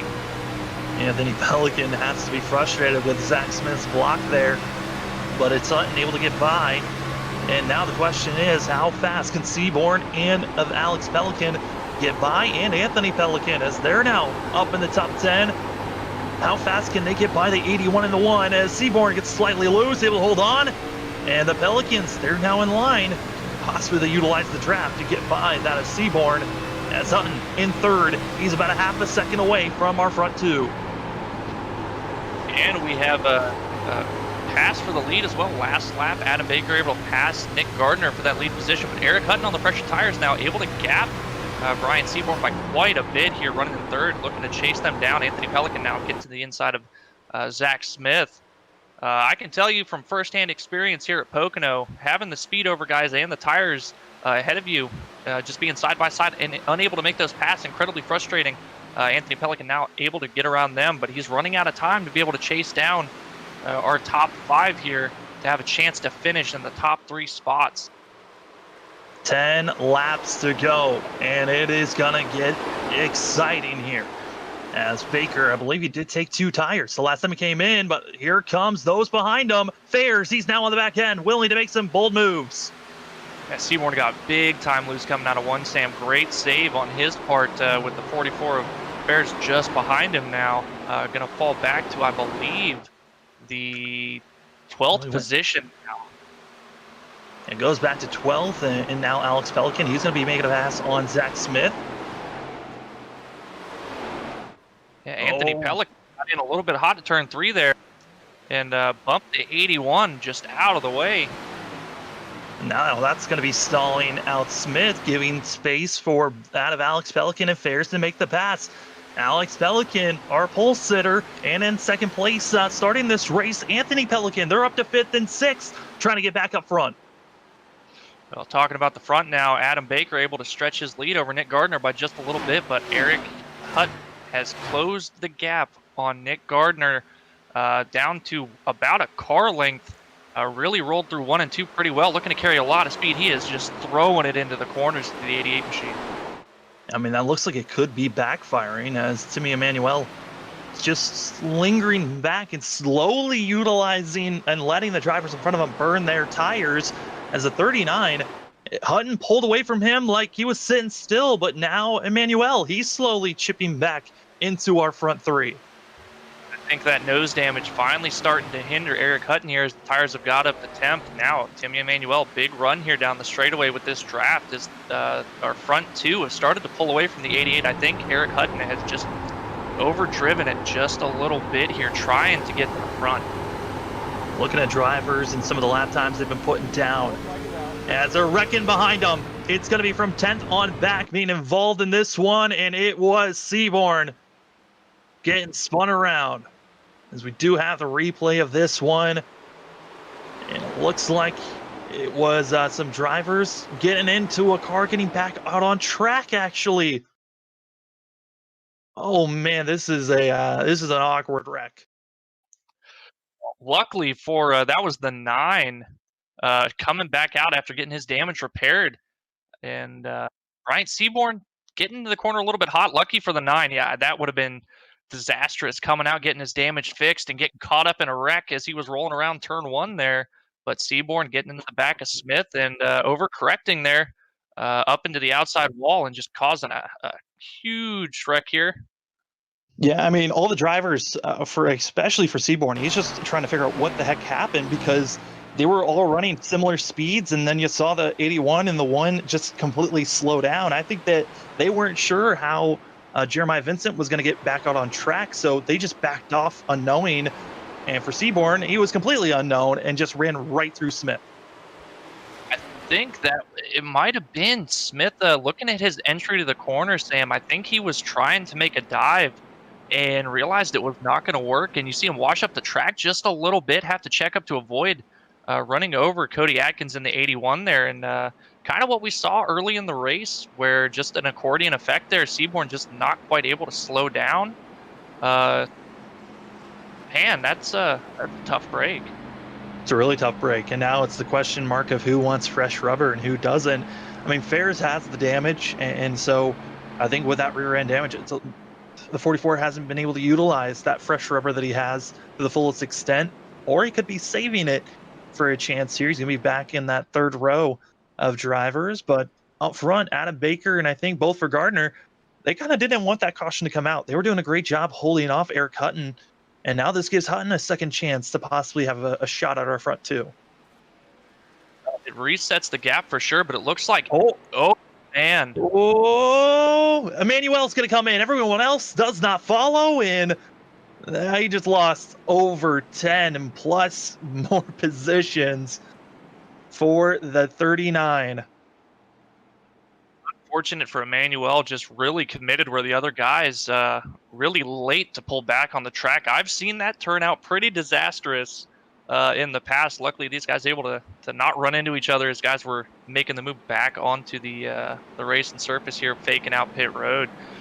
I feel horrible for Emmanuel right now, getting stuck on pit road. Back now, looking to 19th position, was running in 4th at the time. Yeah, he's only going to have maybe 3 or 4 laps to try to make a push, unless we get an early caution that could be putting us into an overtime green-white checkered scenario, which with some of these drivers coming in, taking their final set of tires, I wouldn't be surprised to see someone get completely ran over and a quick caution to come out. I think you're right. And talking about the amount of time we have for the fresh tires to really benefit anyone right now, coming around under pace lap, it's such a long pace lap. It's giving these tires a long time to cool off, and that's going to kind of negate the advantage you're going to have with the fresher tires. You're just not going to have laps here for those older tires to build up to temps to really fall off where you would like to maximize your speed difference here. So I think not going to be a lot of spots for Emmanuel to be able to gain here. I'm hoping that nobody tries to really overdrive way over their head here into a corner to make something happen on these older tires. Yeah, I mean, for a lot of these guys on older tires, they've got to be careful, as we'll set the stage for you. Week number 1, we had Eric Hutton getting a win at Iowa. Last week, it was Adam Baker. Baker's trying to win 2 in a row and trying to just run down Eric Hutton points-wise. It is a 10 race season for these drivers, and it's all about who has the best points and the most points by the end of those 10 races. So it's looking like it might be a battle between those two, as Say Fair is currently in 5th place during this race, but he had a great top 5 run at Iowa, 2nd place last week. And then you look at some of the other drivers, 2nd place finisher at Iowa, Anthony Pelican. He's now in 3rd place during this race currently. And then also Seaborn, he was looking for a great top 10 finish. He'll be lucky to get a top 10 finish after some of the accidents that he's been a part of. And then 6th place, Nick Gardner, currently in 2nd for this race. He finished 8th last week and 16th for the first week of the season. So a lot of the drivers that are in the top 5 of points, top 6 of points, they're up in the top 5 currently in this race. So the consistency that we were talking about at the start of the broadcast that these drivers need to have for these 10 races, they're showing it off right now. Yeah, they really are. Impressive rebound by the Pelicans there after getting caught back. Anthony being able to escape a significant amount of damage. But Alex Pelican getting a little bit in that now. 6th position here, looking to crack into the top 5, finish this thing out with pretty good points here. Great rebound for him. Cream is rising to the top pretty early on in the season here, and especially in this race at Pocono. Yeah, Pocono, you never know what you're going to have. I mean, I got to say, this past Wednesday for the Underdog Truck Series, that was a great Pocono race that came down to a nail-biter of drivers trying to get their best finish of the season. And here tonight, been a lot of cautions that have come out, but with all the different tire strategies, it is a wide-open race on who's going to get this thing done. 4 laps to go here for the Tricky 200 for Below the Double Yellow Xfinity Series. Green flag out of the air. Adam Baker, he's trying to make it 2 in a row and become our first multi-time winner this season. But he's got Nick Gardner, Hutton, Pelican, and Pelican behind him. Bears not the best restart there. Hutton actually getting a pretty good restart on the inside of Gardner now, as Anthony Pelican looking to follow suit. They're trying to do their best right now, but a little bit of contact from Anthony Pelican and Gardner as they hold on, but yellow flag in the back. It's Steele and Sullivan. Hard contact for both those drivers. And I believe with that, it's overtime racing. And it looks like it was going to be Steele, the first driver involved with this, and Sullivan nowhere to go. Here's your Freaky Fast broadcasting replay. And you're going to see the 84 coming in a little bit too hot. Contact and spinning Steele around, and that is frustrating. Coming to the end of a race. Lap traffic getting into those that are on the lead lap, and Steele hard to the outside wall. Sullivan tried to stay high. And I believe he was able to slow down just enough not to get too much contact, but man, that is a wreck that you don't want to see late, and it's kind of impatience, and I think that tire difference that we were kind of touching on during that last caution. Yeah, just like I said, just trying to drive in a little bit too hot and get maybe just a little bit too much there, not understanding the difference in speed that you were going to have. Unfortunately, running over the 28 of Dennis Steele there to cause this one here to set up this is going to be a dramatic overtime finish here. Hutton able to get to second place, see if he can capitalize and fix his mistakes that we've seen on his restart timing. He's going to have to restart dead even, I think, with Adam Baker to have a chance at this one. Fair is able to move up to 5th. Anthony Pelican in 4th. Alex Pelican in 6th. Cody Atkins in 7th. Kyle McGarvey in 8th. Haven't really talked about him. What a comeback for the 57 of Alan Dice in 9th place. And also for Nathaniel Ostrowski, going to be in 10th. Our top 10 certainly shaking up because some of those drivers that we were expecting to finish up front caught up in these last 2 to 3 accidents. And then also going to be in 11th, going to be Kevin McGarvey. So the McGarveys running in the top 15. Good to see him. Chris Wheeler in 12th. Mark Beverly in 13th. Timmy Emmanuel in 14th. Going to have those extremely fresh tires, but not a lot of time to utilize them. We'll see if he can make that outside lane work to possibly pass some drivers. Zach Smith, Dennis Farkaroff, as well as Joshua Abbey, Lane Selfridge, as well as Bradley Wilson, Nick Sullivan in your top 20. And then we've got ourselves also with Dennis Steele, Bruckle, as well as Dallas Sullivan, your top 23 that are left on the lead lap. So 23 left on the lead lap, but with some of the damage that we just saw, could be putting them further back as we're going to be starting our first attempt at a green-white checker. Well, Sam, I think based on how much Timmy Emmanuel was able to move up here, now having a couple cars going down pit road, going to be rolling off 13th on this restart. Not going to be able to get to the race lead, but definitely got a shot at salvaging a top 10 after getting baited to pit road there, making the best of it here to salvage a good finishing position, especially if this goes into multiple attempts at a green-white checkered. That's just more restarts to capitalize on to gain just a handful more positions. He could even crack into the top 5 if we go through all 3 of our attempts. Yeah, I mean, especially if we can go green for about a lap, and then right before the white flag, a yellow flag waves. That's going to be giving Emmanuel 2 attempts, really. I think the first corner, not too many chances to make passes, but certainly through the tunnel turn and turn 3, those are the best options that we're going to be seeing that 39 make some passes and some moves. And I think a top 10 easily could be there for the 39. But if we have a second attempt at a green-white checkered, top 5, I think that is wide open for Timmy Emmanuel, especially on how old these tires are. Some of these drivers heavily damaged, not running as fast as they once were, but this first attempt at a green-white checkered, I am going to be shocked if we only have 1 attempt at a green-white checkered. We got 3 in total if needed, but once we get to the white flag, the race will, whatever flag comes next, it will end the race. This time, at this point, as a driver, you've just got to take a deep breath and figure out what you need to do to maximize your difference on speed with the guys ahead of you. Where have you seen them struggle throughout the race here? Where do you think you can put some pressure on them to maybe force a mistake on their part that you can potentially capitalize on here? And if you're Eric Hutton here, you've got to be thinking, where's he going to restart? You've got to anticipate it as best as you possibly can to stay even. If you can get the guy side by side going down into turn 1, I think that's going to be your best chance to make that path, because if he gets out in front of you, the door's wide open for him to just block you. Yeah, and I think especially with Hutton, yes, he's got that front nose damage, but with the fresher tires that he has, I think it allows him to have a chance, even coming out of 3, for a potential chance for a pass. But our front two, Adam Baker and Eric Hutton, they're our only winners this season. They're both trying to become our first multi-time winner. Everyone else behind them, they're still trying to get their first win of the season, and a win would certainly change the aspect of how you are in points. I mean, for Gardner, coming into this race, he was going to be 6th in points, tied with Alan Dice, and both those drivers pretty far back, 30 points back from that of Eric Hutton. So a win would certainly chip into that points lead. And then Anthony Pelican, he's 4th in points, 19 points back coming into this race.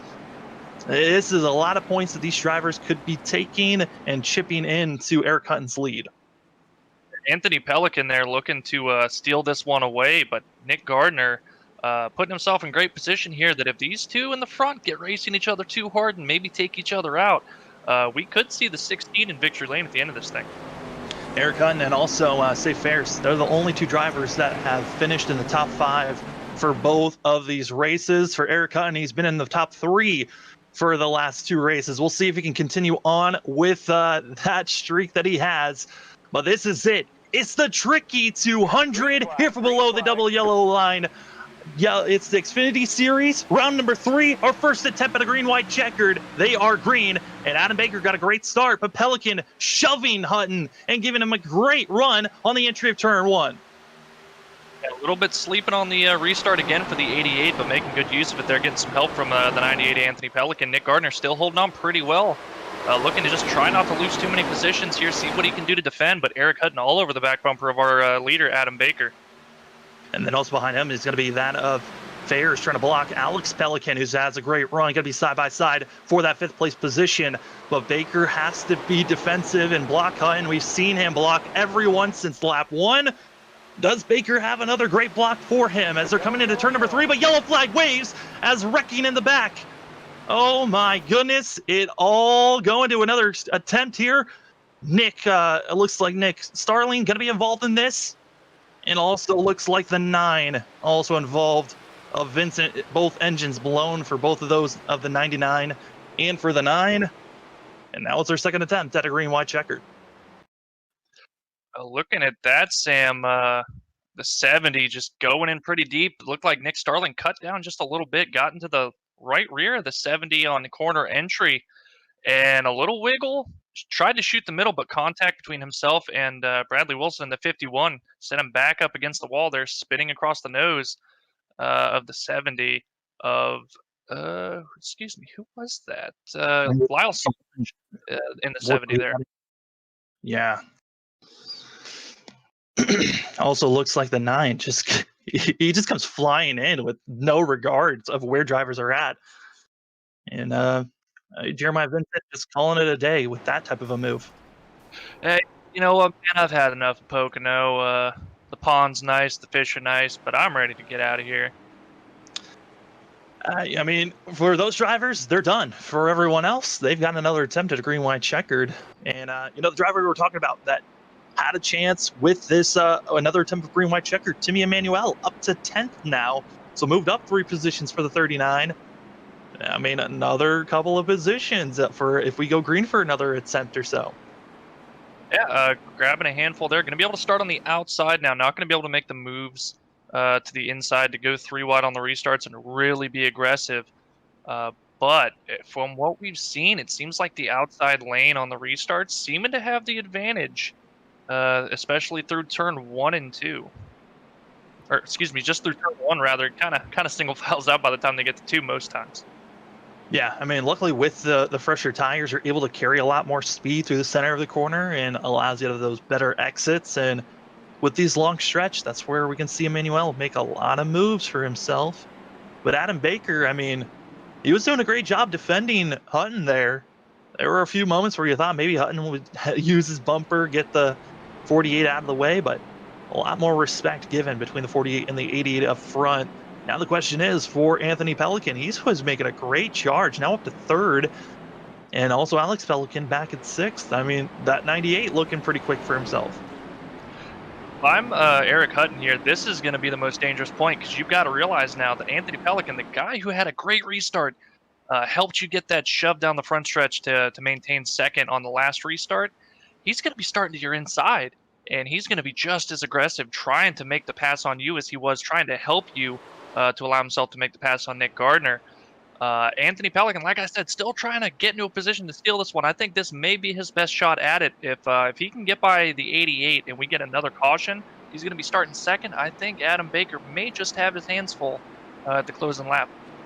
Yeah, it is. It's going to be a lot for these drivers. Also want to give a shout out to Freaky Fast Broadcasting. If you're on YouTube and Facebook, wherever you're watching, there's a link there to our Teespring.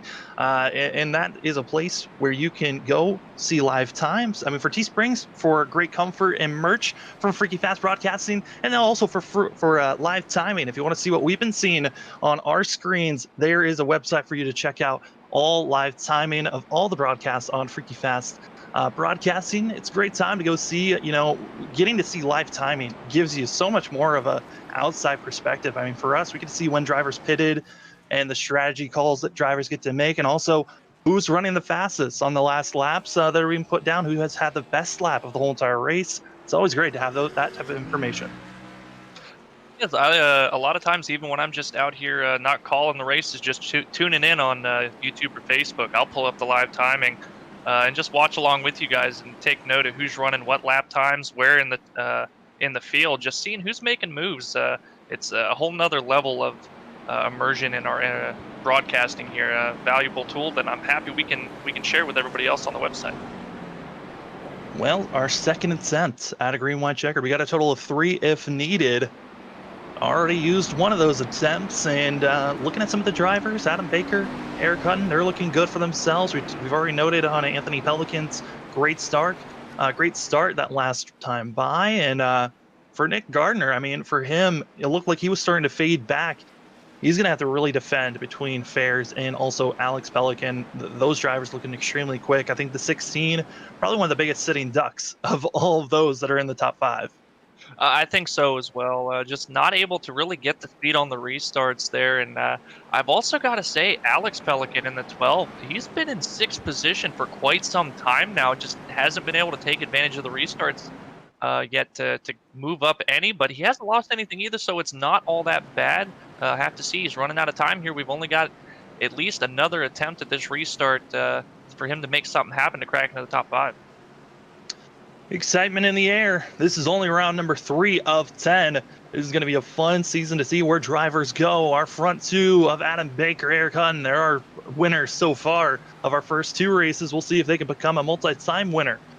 But coming off of 3 here for the Below the Double Yellow Xfinity Series, round number 3 at Pocono for the Tricky 200. It's Tricky with 2 R's. Go check out Tricky Gaming on Facebook for more information and great live streams. But for us, our second attempt at a green-white checkered is live green flag, and Hutton got the best launch he possibly could have asked for. Well, Sam, I think he got the best launch he could have asked for, because he may have jumped the start over Adam Baker there. They started rolling, and Baker said, "No, guys, go right on ahead. I'm not quite ready to go." Big checkup behind him, but he's still going to inherit the lead here. We'll have to see if any kind of penalty comes down for the 88. It's not looking like it. Oh, what a block. Pelican going low, and Hutton defending the best that he can. And for Adam Baker, he's loving the side-by-side racing as Pelican pushes up Hutton. They still stay side-by-side, and Baker continues to pull away, as now for second place, it's going to be Eric Hutton. He is kind of stuck where he's at and not utilizing his spun. Pelican spins him. Yellow flag. We're going for a third and final attempt. But just like that, Hutton, his consistent runs in the top 3, it is over. Just tried to dive to the inside. Hutton closing the door there, and a little bit tight, trying to stay out of the grass, and around goes Hutton off the nose of the 98 there. That is a heartbreaker for Eric Hutton. Hutton wrecks other drivers involved. It looked like Zach Smith blew his engine after making contact with the 88. Oh my goodness, that was a hard, like more drivers also involved in that thing. This is another pile up, and well, we get one last attempt at this thing, and Timmy Emmanuel moves up another handful of positions on that restart. Yeah, Manuel making moves, gaining 2 positions by Pelican and Hutton wrecking out as well. But now Alex Pelican up into the top 3 after this. Safe Fair is going to be in 4th position as well. So take advantage of this. But Nick Gardner still hanging on, able to avoid that. Now in 2nd place, maybe going to have a chance to steal this one away here on the final attempt at a green-white checkered. Well, you look at now the whole entire playoff. I mean, not playoffs, but the way that the point standings is looking like this shakes up everything. With Eric Hutton going to be all the way back in 22nd position, heavily damaged. I'm expecting him to take 4 tires here. If those that were involved, if you still got a set, you're going to take it. But man, this changes up. Hutton was looking like he was going to continue to be consistent, and it was going to be hard to chip away at that points lead. And now it looks like if Baker doesn't get spun, Adam Baker might be taking the point of leading the points going into round number 4. That one incident there shook up the points a whole ton. But man, we talked about Timmy Emmanuel. With his, if we got 3 attempts here, he's going to have a chance for the top 5. He is currently sitting in 5th position. I think if he gets a good restart here and these guys don't get racing too hard in front of him and he doesn't have to spend a lot of time passing and waiting for these guys to sort themselves out, if we don't get another caution before the white flag, I think he might have a shot here at getting up to Adam Baker. Ooh, Alex Pelican has been removed. Oh. He has been disqualified from this race. The 12 out of this thing, which that's an odd call. Anthony Pelican was the one that made the move, but Alex being removed fully from the race as well. I am not sure what happened there. There was some conversations going on over the chat. I'm not sure what that was for. I know Alex, he was joking around singing a song, and I missed what was going on, exactly what was said. I'll have to go back and look at it and see if I can figure out why they decided to remove him. But that is a strange call, to say the least. Oh, well, I mean, again, that changes things up for, wow. Well, both Pelicans are out of the race now. Both the pole sitter and the driver that started in 2nd place in this race looking strong, both out of here. And those are positions that can be gained, and that's now going to be pushing Emmanuel up to 4th. He'll be on the outside. I think this kind of hurts him more than helps him, because Nick Gardner, looking to be the slower of the top 3 right now, going to be stuck behind him on this restart. If he can find a way to go 3 wide and not get checked up behind anybody, I think he's got a shot at it, Sam. Other drivers that are DNF'd from this, looks like Mark Beverly also going to be out of this race, and he was also removed from this. Oh, that is we had a couple of drivers being removed. Didn't know that there was that much controversy going around, but you know, when you're in overtime, there's a lot of pressure being put on. There's money involved in this racing as well. There is purses for those that win and are up front in the top 3. They get money. So you know, the discussions bring up some heated racing, and holy cow. And looking like it, because of the removal of Alex Pelican, the running order was already set. It had Timmy Emmanuel in 5th. And I guess it's going to allow him, iRacing wants him to restart on the inside now. That moves Fares up. He was in with that. This changes so much. Oh my goodness. 3 drivers removed as they were all running on the lead lap. So it shakes up where most of the field was going to be placed. Coming out of 2, these drivers, they're going this time by. This is our 3rd and final attempt. Whatever flag comes, if it is the yellow flag before we get the white flag, the race ends under yellow. If we get the white flag, they race it till the end. But man, Adam Baker trying to become our first multi-time winner. Everyone else behind them, they're trying to get their first win of the season for below the double yellow Xfinity series. It's round number 3, and the whole entire point standings has now gotten shaken up, and it is exciting for this race. Monday nights, you don't know what you're going to get, but pace car pulls off. Green flag in the air for the Tricky 200. This is it, our final attempt at a green-white checker. Adam Baker with a great restart there. Second through fourth, pretty even on. We're already wrecking behind. It looked like, or there was a car just glitching, and nope, that's it. Yellow flag waves. Adam Baker's winning this race. They didn't even have a chance to get to turn one. The race was already over. Wow. Like Josh Abbey just didn't go on the restart there. Don't know if he was down on power or what, but that outside lane checking up there. Just a lot of bumping, and then around goes the 42. Yeah, I mean, a lot of the drivers right now are talking about it. It's like, if you're down on power, why are you putting yourself in that type of situation? I thought maybe it was because a car was blinking in and out, that was why I was seeing cars shaking up back there, but it was legitimate drivers stacking up, and that's the end of the race. I mean, we're now going to be seeing the drivers. They're getting the white flag, but it is going to be the white and yellow flag. Adam Baker, it took us 3 attempts, but we finished this race under yellow. Jimmy Emmanuel able to rebound, just edging out Save Ferris for third position. That's huge for Emmanuel. He came into this race in 12th in points. He was 41 points back from Eric Hutton. And Hutton, he's going to be finishing all the way back in 17th position. And he was able to scratch his way by. 17th isn't where he wanted to be at the end of this race. He wanted a top 5, top 3 finish. That's frustrating for him. And also for some of these drivers, I got to be questioning, will they be able to cross the line? Because some of the heavy damage, their engines could be blowing before they even get to the line because of how heavy damage I'm seeing these guys from about 13th on back. And if they cannot, then they're going to end up being scored a lap down, which is going to be giving up a whole handful of positions there if they can't make it around to complete the lap. But wow, that you think you know who's what's going to happen, who's going to be finishing at the top, and then the end of the race happens, and it's completely different. Yeah, I mean, you got to see there the 44 of Save Ferris coming up, celebrating a little bit before they cross the line. And now all the drivers that can drive by the base car, the race is over. Adam Baker gets the win.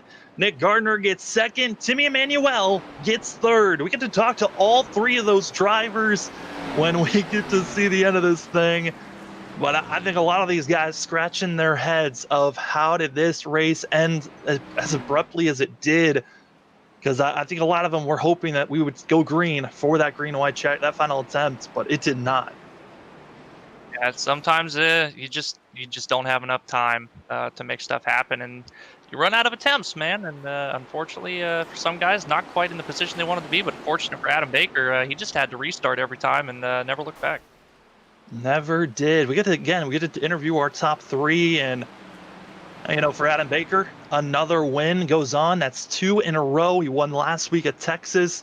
Wins here at Pocono, and there were kind of 2 very different ways to win. At Texas, Baker looked like the most dominant car out there all race long. He had to start all the way in the back, moved his way forward.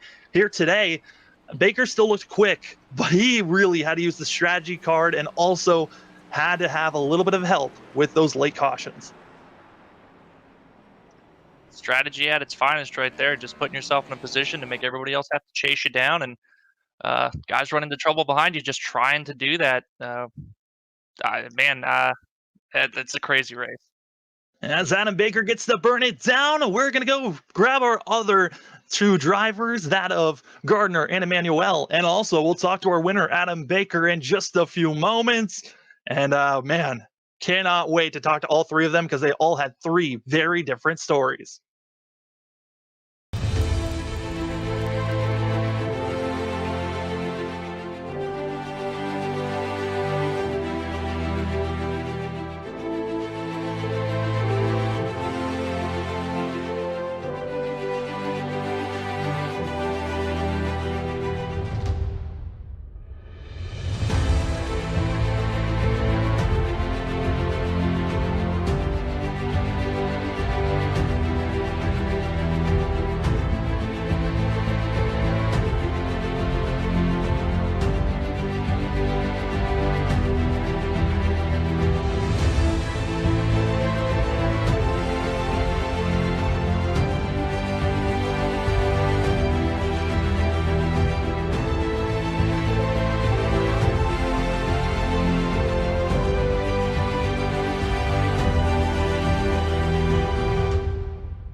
All right, ladies and gentlemen, welcome back to the post-race show for Below the Double Yellow Line Xfinity Series. Round number 3, we had to take all 3 green-white checkered attempts, and it was Adam Baker who got the win. We'll talk to him in just a few, but we have a man that he came in 3rd place, Timmy Emmanuel, that we're going to be bringing in. And I got to say, this 39 had a wild adventure for himself. Had to go from, believe, back in 19th all the way up to 3rd place. Timmy, it's Sam up in the booth. You got me? Yes, sir. Well, you got shooken up, it looked like, by most of the field. They faked that they were going to come down into pit road, and it kind of worked out for yourself. How was it during all 3 attempts trying to move forward with those fresh tires? Yeah, so we had planned that from the get-go. I was going to pit regardless of what everybody else did, just because I had about 15 lap old tires. I mean, granted, most of those were under yellow, but I mean, like I said, we had planned that the whole time, and I was just inching forward. I wanted to get a couple and was hoping for a caution, but cautions kept coming out too quickly.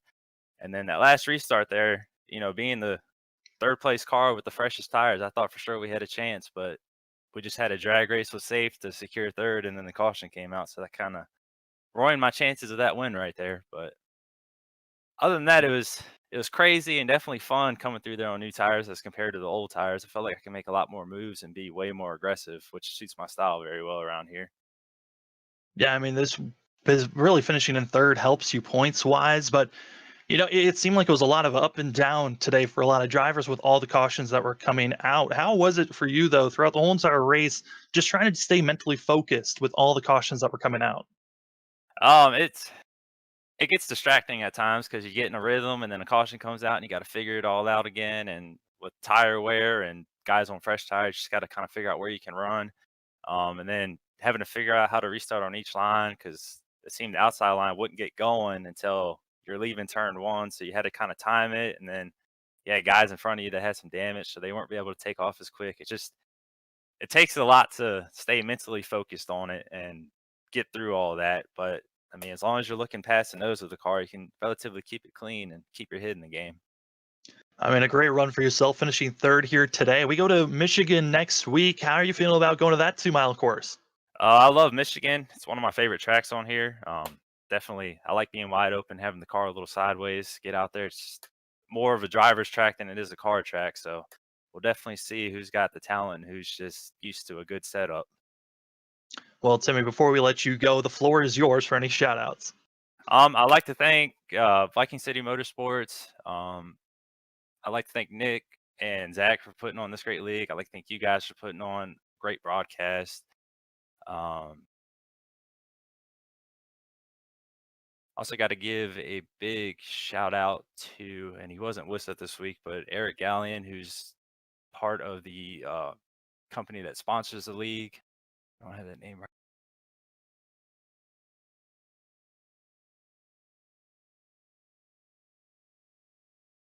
Yeah, so the U.S. Freemasonry. I'd like to thank TRRICKY Gaming, and then just the BTDY series for everything that they do for us. And again, like I said, thank you guys for putting on a great broadcast and helping people enjoy the show. Well, Timmy, you did a great run climbing through the field there late, and congratulations on 3rd place finish. Hopefully we'll be talking to you next week. Hopefully, that sounds like a great plan. Thank you guys. Well, Timmy was able to get that of 3rd place. We'll now get to talk to our winner. We do not have 2nd place of Nick Gardner for interviews, but we do have the winner, Adam Baker. We get to talk to him 2 weeks in a row. Adam, it's Sam up in the booth. You got me? Yes, sir. Well, 2 weeks in a row, you get to be in the same spot, winning the race. How does it feel winning here at Pocono?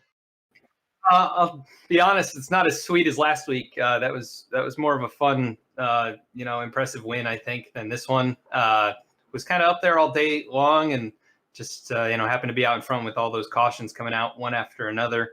Almost let it slip away with Eric getting a great restart, but able to hang on and take the checkered flag. Yeah, with all those cautions that were coming out, did you feel like you were in a prime position getting to be up front and having those restarts, even though you had drivers behind you with fresher tires? Yeah, I felt like I had pretty good control of the race being the leader. I was trying to really time the restarts to get the best jump, but, in the case with Eric there on the high side, he got a perfect launch, and we were dead even down the front straight. And I wasn't too concerned about the guys on fresher tires because they'd already been through a couple of heat cycles, and I was on, reasonably fresh tires, and fall off wasn't too bad. So just being out in that clean air was most important. I mean, Adam, with this win and having 2 wins in a row, your first multi-time winner this season in this series, and now you're the points leader. How are you feeling about the rest of the season? Really just got to keep it up. Aim for top 5s, top 10s each and every week. Try and lead some laps, and I got to do a little bit better with earning, stage wins and trying to be up front earlier in the race. But as long as I can kind of keep up this pace and consistency, I feel pretty good. Well, Adam, before we let you go, the floor is yours for any shout-outs. Yeah, I'd like to thank you guys up there in the booth for broadcasting these races for us here on Mondays. Definitely a lot of fun going back and watching them. I want to thank Facebook streamer Tricky Gaming for sponsoring the race. I want to thank US Freemasonry for sponsoring the series, and all the other series sponsors. Want to thank the guys here at V-Speed, and shout out to Safe, who had a pretty good run as well, and all the fans that came out and watched. That's Adam Baker winning here at Pocono. Now our first 2-time winner this season. We can see maybe he can make it 3 times next week at Michigan. Congratulations on the win, Adam, and hopefully we'll talk to you next week. Well, Brandon, gotta say that was it was a different race than what we were kind of expecting. But Pocono, it either brings you a long green flag run type of a race, or what we saw here tonight. Yeah, for sure. Cautions breed cautions. That was kind of the epitome of that tonight at Pocono. Just everybody trying to get all they can on the restarts, knowing how hard it is to pass once everybody gets single filed out. And crazy ups and downs during this race. Unfortunately, some guys getting caught up in some cautions that were having really good run and falling a little bit farther back than they would like to, not quite able to rebound. But then you got guys that kind of got put on the bad end, getting drawn into a pit stop. They necessarily thought other guys were going to make, didn't want to go in themselves, but still rebounding for a top 3. You can't ask for much more than that. Things just kind of aligned and go your way sometimes. Yeah, I mean, a lot of drivers had to make their best runs here. Here's your final results. That's going to be Adam Baker, Nick Gardner, Timmy Emmanuel with safe fares. Alan Dice, what a great rebound for that 57. Going to be in a top 5 finish. That's going to be a second in a row for the 57. Cody Atkins, as well as Kevin McGarvey and Kyle McGarvey, going to be finishing in 7th and 8th, with Chris Wheeler in 9th and Dallas Sullivan in 10th. I mean, that top 10 very shooken up from what we've been seeing most of this race. It was really up and down, and I think everybody inside the top 10 this race gaining positions here. You had Dennis Steele able to rebound for a 12th place position, Lane Solfridge up to 14th as well.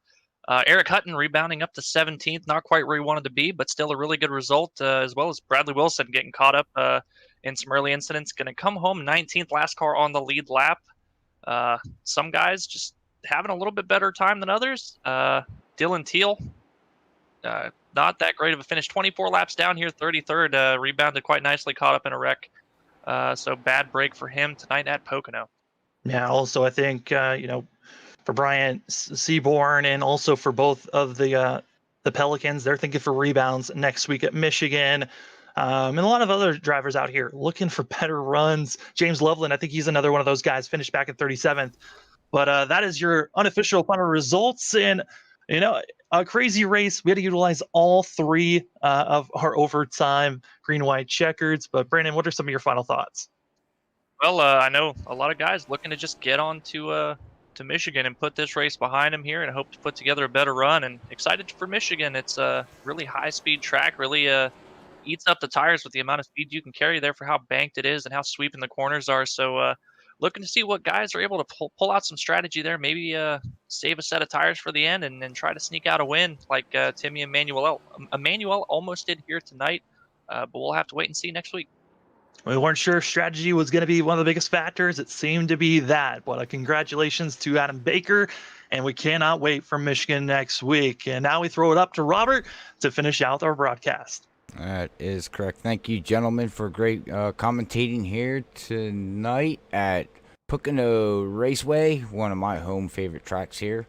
as it's in good old PA up here at Pocono. I'm only 4 hours away, so I love going to this track. And these guys put on an excellent show out here tonight. And like these guys said, it came down to 3 green-white checkers for Adams to take home back-to-back wins here. So we'll see if he can go for 3 in a row as we head off to Michigan, one of my favorite tracks, to see the Xfinity cars wrap around that fun 2-mile track. But yeah, I guess we'll just catch everybody next week. Before I do go, though, Sam and Brandon, we do want to give a shout out, and everybody here at Freaky Fast want to say Happy Mother's Day to everybody out there Sunday. Hopefully you enjoy the day with your mom, and we wish you your mother's the best Mother's Day that they can have.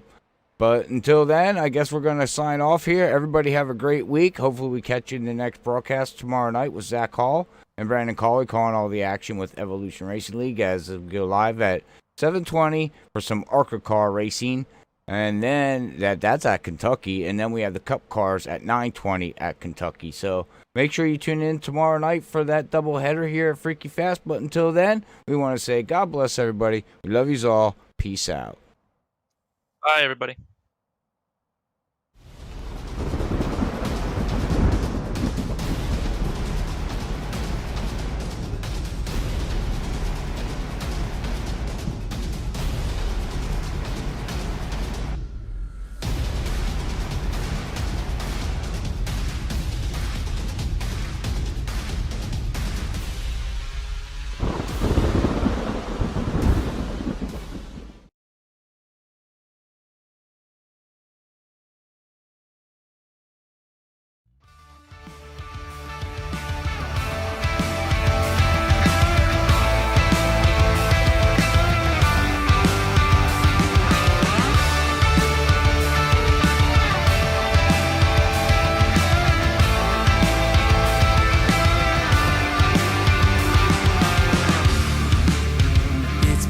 Simple, dear.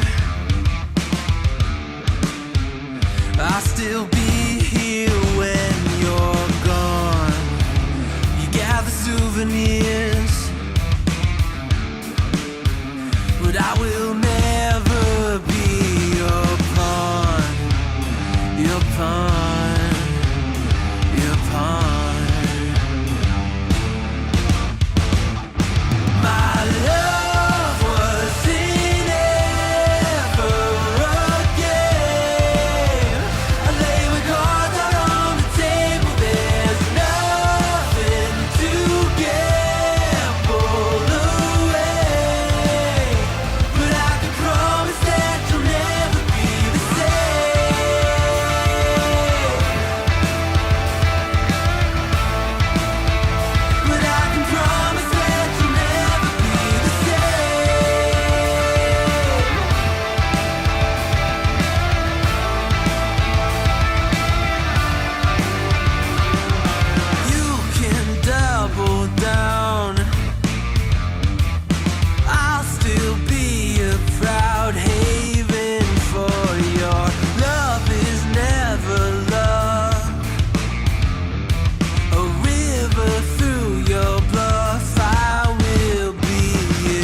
Think of love like a friend, not an enemy. Feeling I have nothing left to hide. I'll say, but you know it when it's right. Keep it simple now, living it before I die. Think of love like a friend, not an enemy.